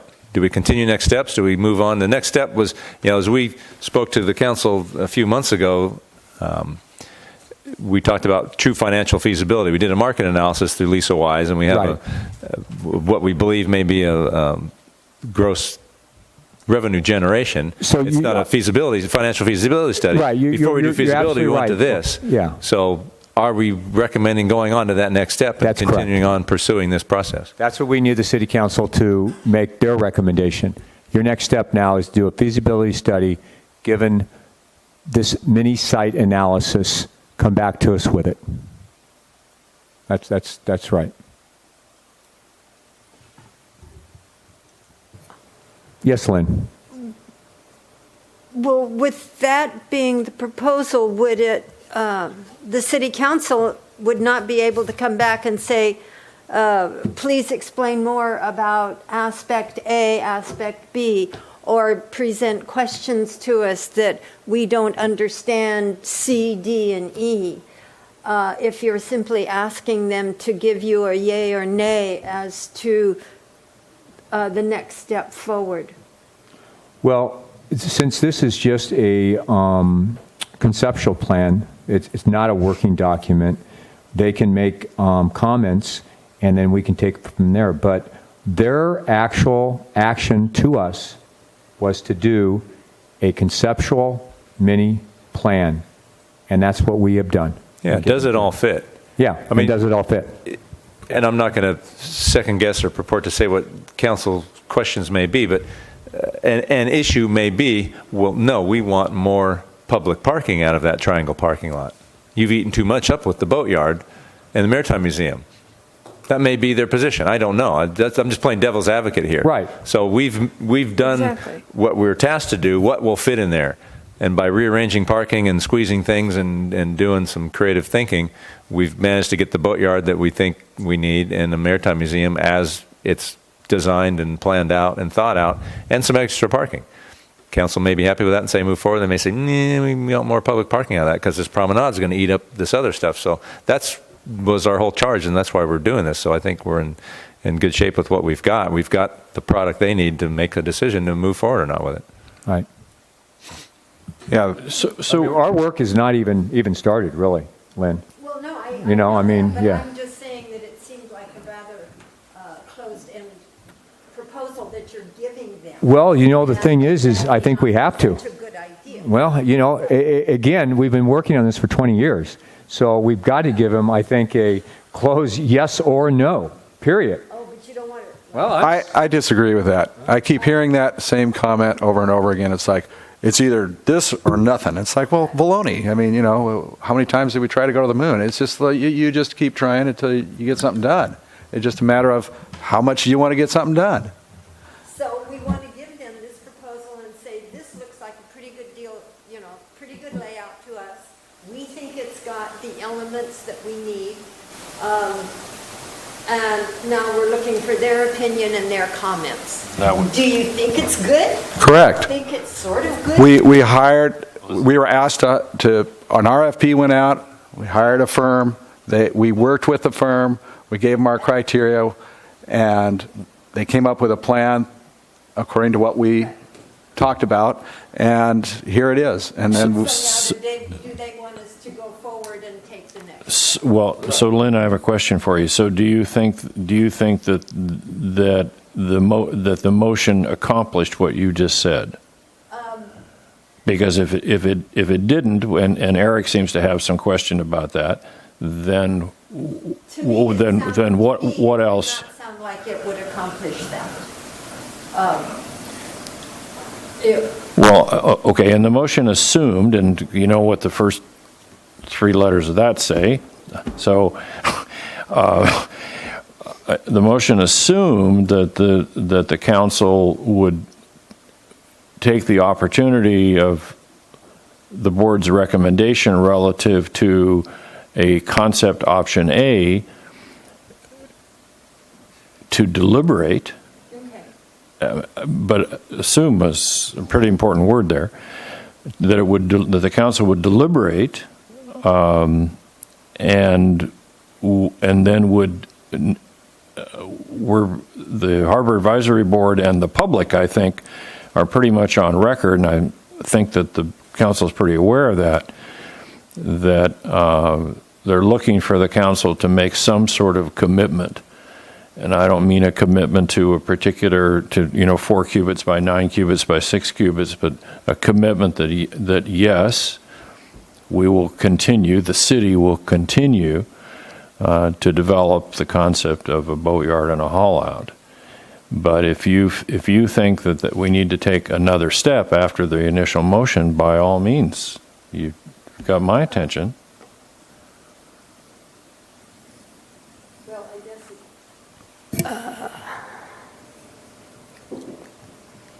perhaps I'm in the minority. I mean, it just sounded rather closed-end, approve or disapprove this, and I don't think that's what we want to do. We want further discussion with the city council on the plan to see how we can make it work.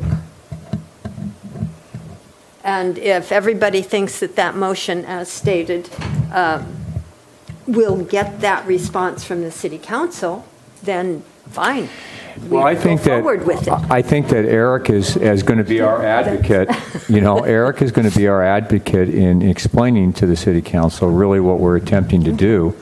And I don't think it's, again, I may be being too simplistic in the closed end of it, yes or no.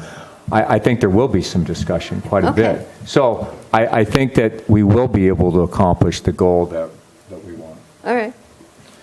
Polly, can you read the motion back by any chance? That's a good idea, Neil.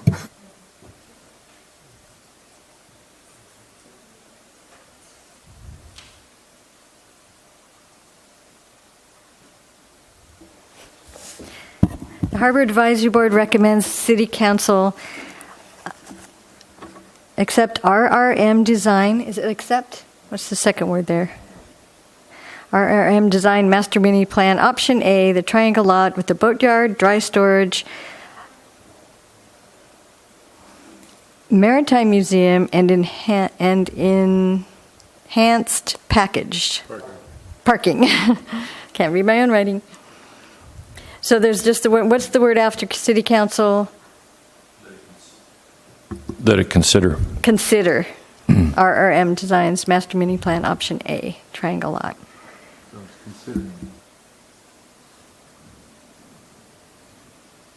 Is that, you think that, I mean, considering is not a yes or no.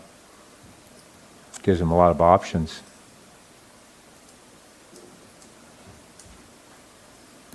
Perhaps one of the things I'm having a problem, if the differences between A and B are actually pretty minimal. It's the route of the travel lift, and so the number of parking spaces that you lose, or gain, rather.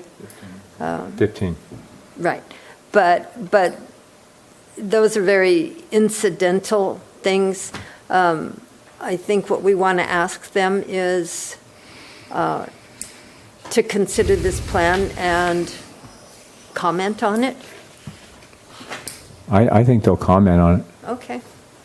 Okay. yeah. But I do, again, all of us here, I highly recommend, and anyone else out there that supports this plan or has concerns or considerations, to go to the city council meeting when they put it on the agenda. Yeah, can we ask Matt if he's got comments? I'm not sure we really want to ask Matt right now. I mean, unless he wants to come up and make any public comment on this.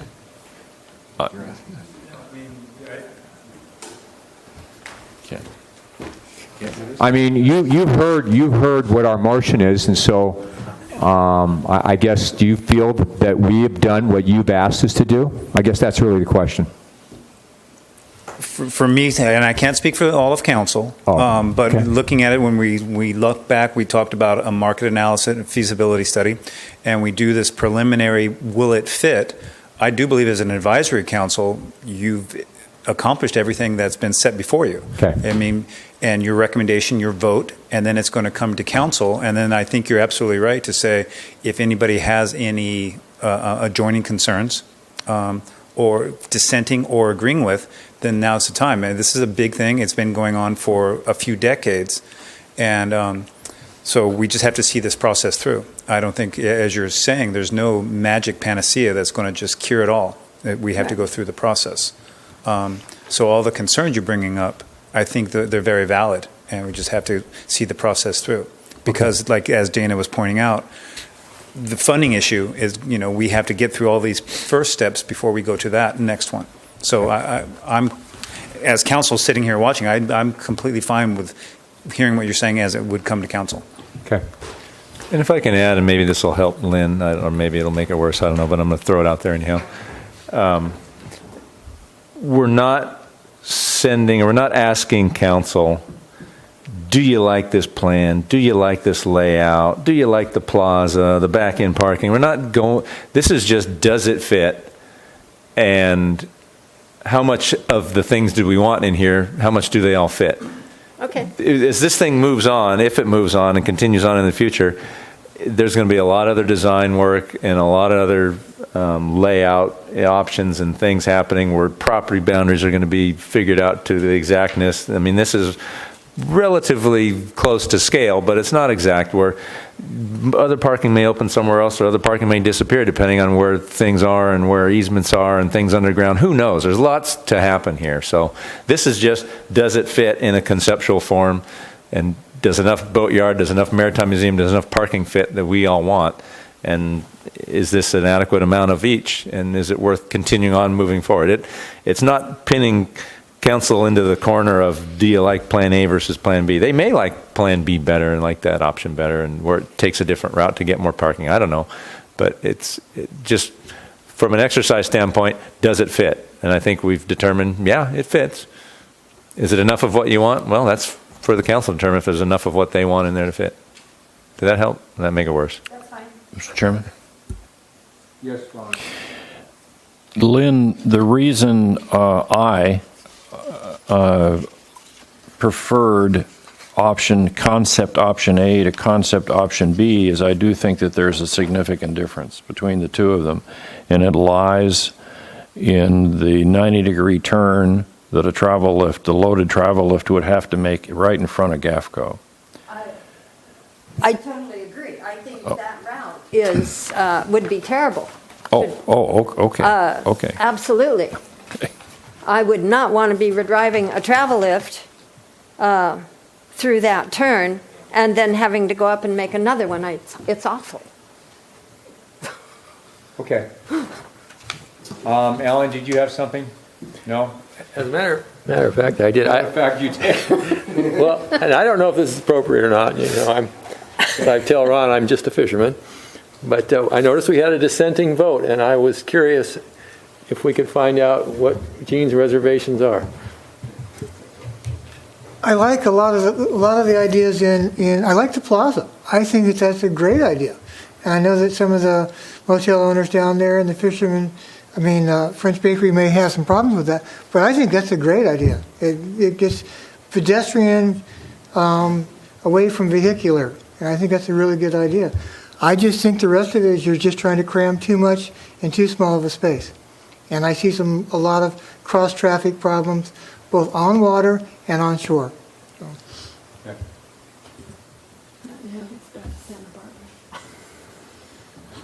Okay, then, hearing no discussions, the motion passes. Eric, you'll put this and get this to City Council and hopefully on the agenda as soon as they possibly want to see it. Yeah, we'll get it in the hopper and get it routed to the council as soon as we can. There's only one December meeting. It's going to be a month or two out, I would imagine, based on the workload we've got now. But Right. this is important, and we'll certainly keep it moving. Okay. All right.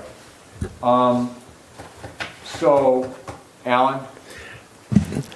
When we send this to council, would it be appropriate to include the minority position, and maybe it would leave some room to consider a traffic analysis along with a financial feasibility analysis? I'm sure it'll come out. I'm sure that'll all come out. Okay. I mean, again, as Eric stated, this is.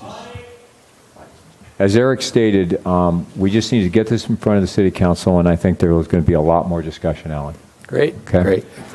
All right, so with that, thank you very much, everyone. This was a great job, and thank you, Dana, Ron, and Alan, and Jeremiah, who just left. So the next thing on our agenda that we have is, the update from the Finance and Budget Ad Hoc Committee on committee's recent activities. Neil? Okay, I'll be brief.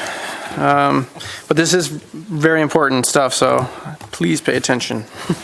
The Finance and Budget Ad Hoc Committee met on November 23rd, and we discussed short-term goals. With the 6-month review of the 2015 budget coming up on the 15th of December, we want to fully support the Harbor Department in any way possible. We need to discuss with the Harbor Department specifically what we can do to help the Harbor Department in this matter.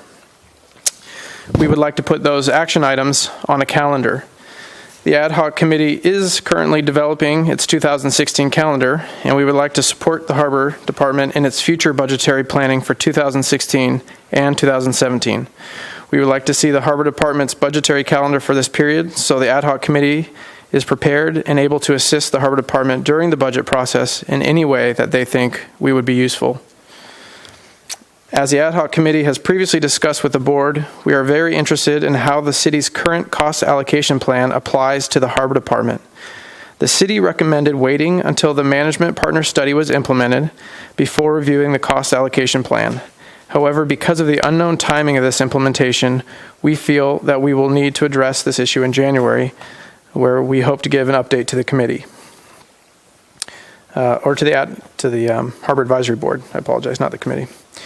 The committee continues to be focused on an appropriate and necessary, The committee continues to be very focused on appropriate and necessary funding, both short-term and long-term, of needed harbor infrastructure repairs and construction, which is referred to by the city of Morro Bay as a Harbor Accumulation Fund. And that is, in summary, what we focused on in our meeting. Again, this was short-term, pretty much short-term planning, so within the next few months. And I don't know if anybody else on the committee has anything to add at this time. Feel free. No, it was good, Neil. Any questions for Neil or us? Okay.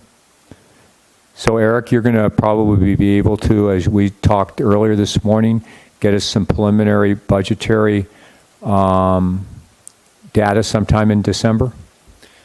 Yeah, I'd like to. As I spoke to you, I think I've spoken to Neil a bit as well. You know, we're starting to warm up to mid-year budgeting and mid-year adjustments, and then come January, February, March, somewhere through there, we'll start into regular budgeting. So they're both obviously tied together. So yeah, I'd like to sit down with your committee here and sometime within the next few weeks and get you the data you need and kind of lay the process out and the timeline out and start figuring out what sort of tasks and deliverables you might have to help out the process. Well, you know, the one thing that, you know, when we looked at the capital outlays, you know, one of the things that I still am a little fuzzy about and I think needs some clarification to at least myself, maybe Ron and Neil can help me, but also to the whole board and to the public, is do we have the $225,000 for the Beach Street slips? Is that money that we can write a check to if we went ahead and did that? I'm a little confused. Yes, we do. Okay. We've got that for both. I did it over 2 different years. Right. It's not technically from a CPA standpoint encumbered, but it's earmarked. I call it an earmark. So yes, those amounts for both the north and south sets of slips have been earmarked. Okay. Since the boatyard started focusing in that area, we kind of put a halt to it, as you know, because Right. from what you can see, we're going to be maybe redesigning around that. And if the boatyard process moves forward, I'll continue on. Probably at some point, if the council gives us continued go-ahead direction, we'll have to zero in on that area a little bit more and figure out that's exactly where the ways will be, and then really sort of tinker toy design around where the ways would be to where if the boatyard, or maybe when the boatyard, I'll think positively, when the boatyard gets built, we can pull out a section of slips that won't just tear out everything we just put in and then hopefully recreate those somewhere else and make it work. So I'm just kind of holding off on that. But yes, to answer your question, it's earmarked and All right. there. All right, well, we'll talk. So thank you. Thank you, Neil. So that's the end of our meeting here. We have no new business. And declaration of future agenda items. So, you know, one of the things, as Ron mentioned, was the Coast Guard update. And I know that you don't really have anything to report, but, you know, I guess, well, I'll talk to you later about that. Does anyone have anything for future agenda items that I think have come up that we want to make sure that's on the agenda? How about the grant? Did we resubmit the grant for the launch ramp, the $1.75 million? Yeah, that was re-upped back in July, August, when we got notification that we were rejected. So when are we going to know whether or not they accepted or that they're considering? That's typically, we should know, so the way that process works is the grant application is in with Department of Boating and Waterways staff.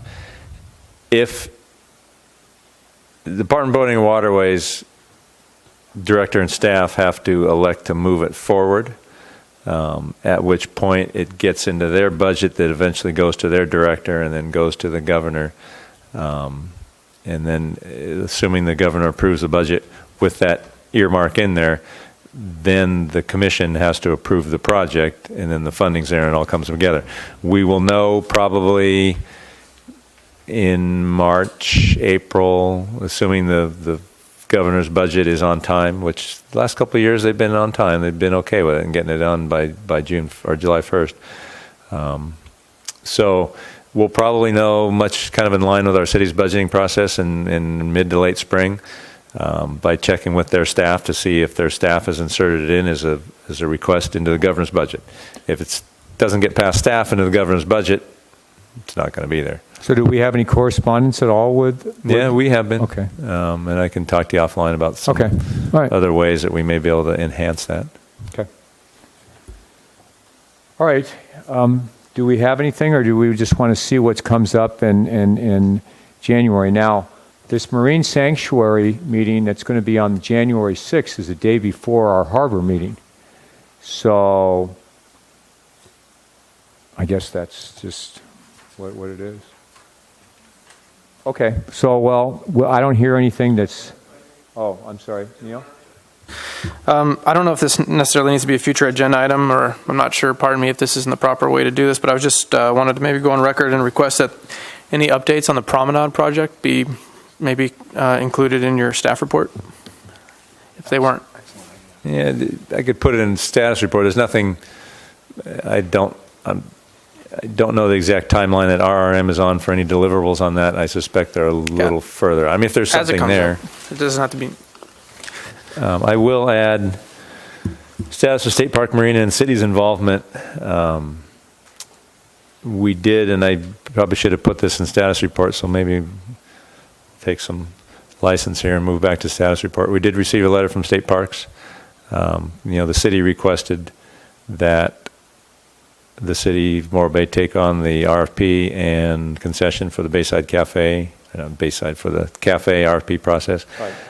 State Parks just sent us a letter, sent the mayor a letter saying essentially thanks, but no thanks. They're going to keep it.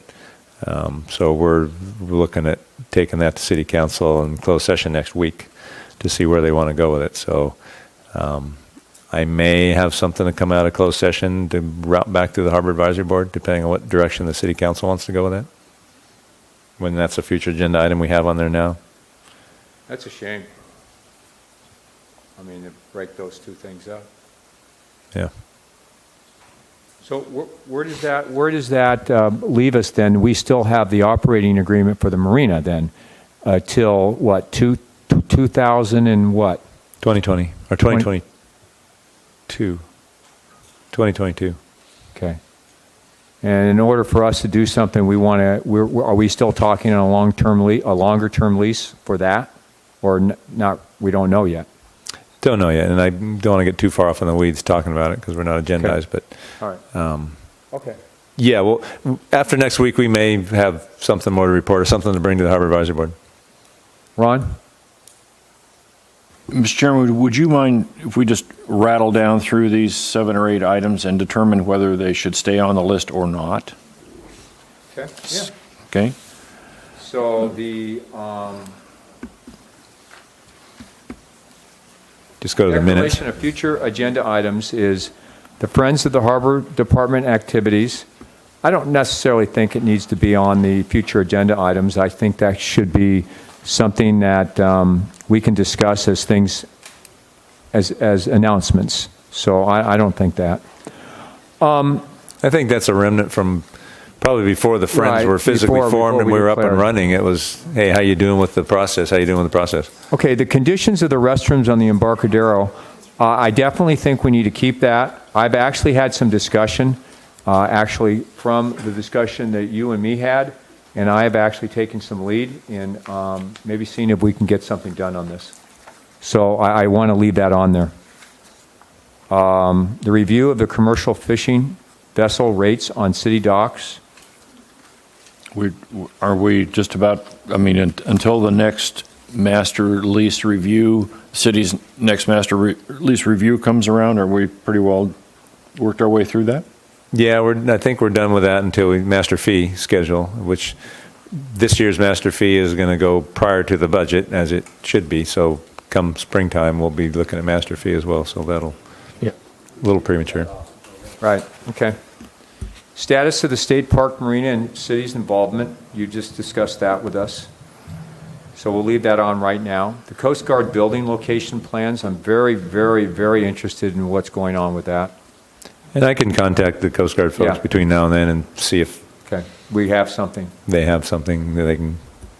And inspecting marine sanitation devices in all vessels in the Morro Bay Harbor. It's a big one. I mean, that's, any consensus with anyone? Of we want to ever tackle that one of these days? Yes. Okay. And planning for the power plant property. I think it should be kept on there, but as from what Ron stated, and I do tend to agree with him, I think it's a moot point right now. I mean, That's what we're told. yeah, I mean, I think it's just a waste, it's a rhetoric, unless something's different, so I think we should eliminate it.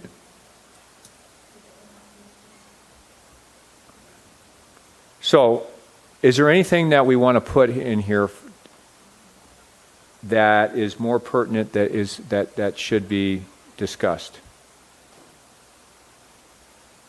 I mean, we formed 2 subcommittees on both eelgrass and and marine sanctuaries. Those are not here.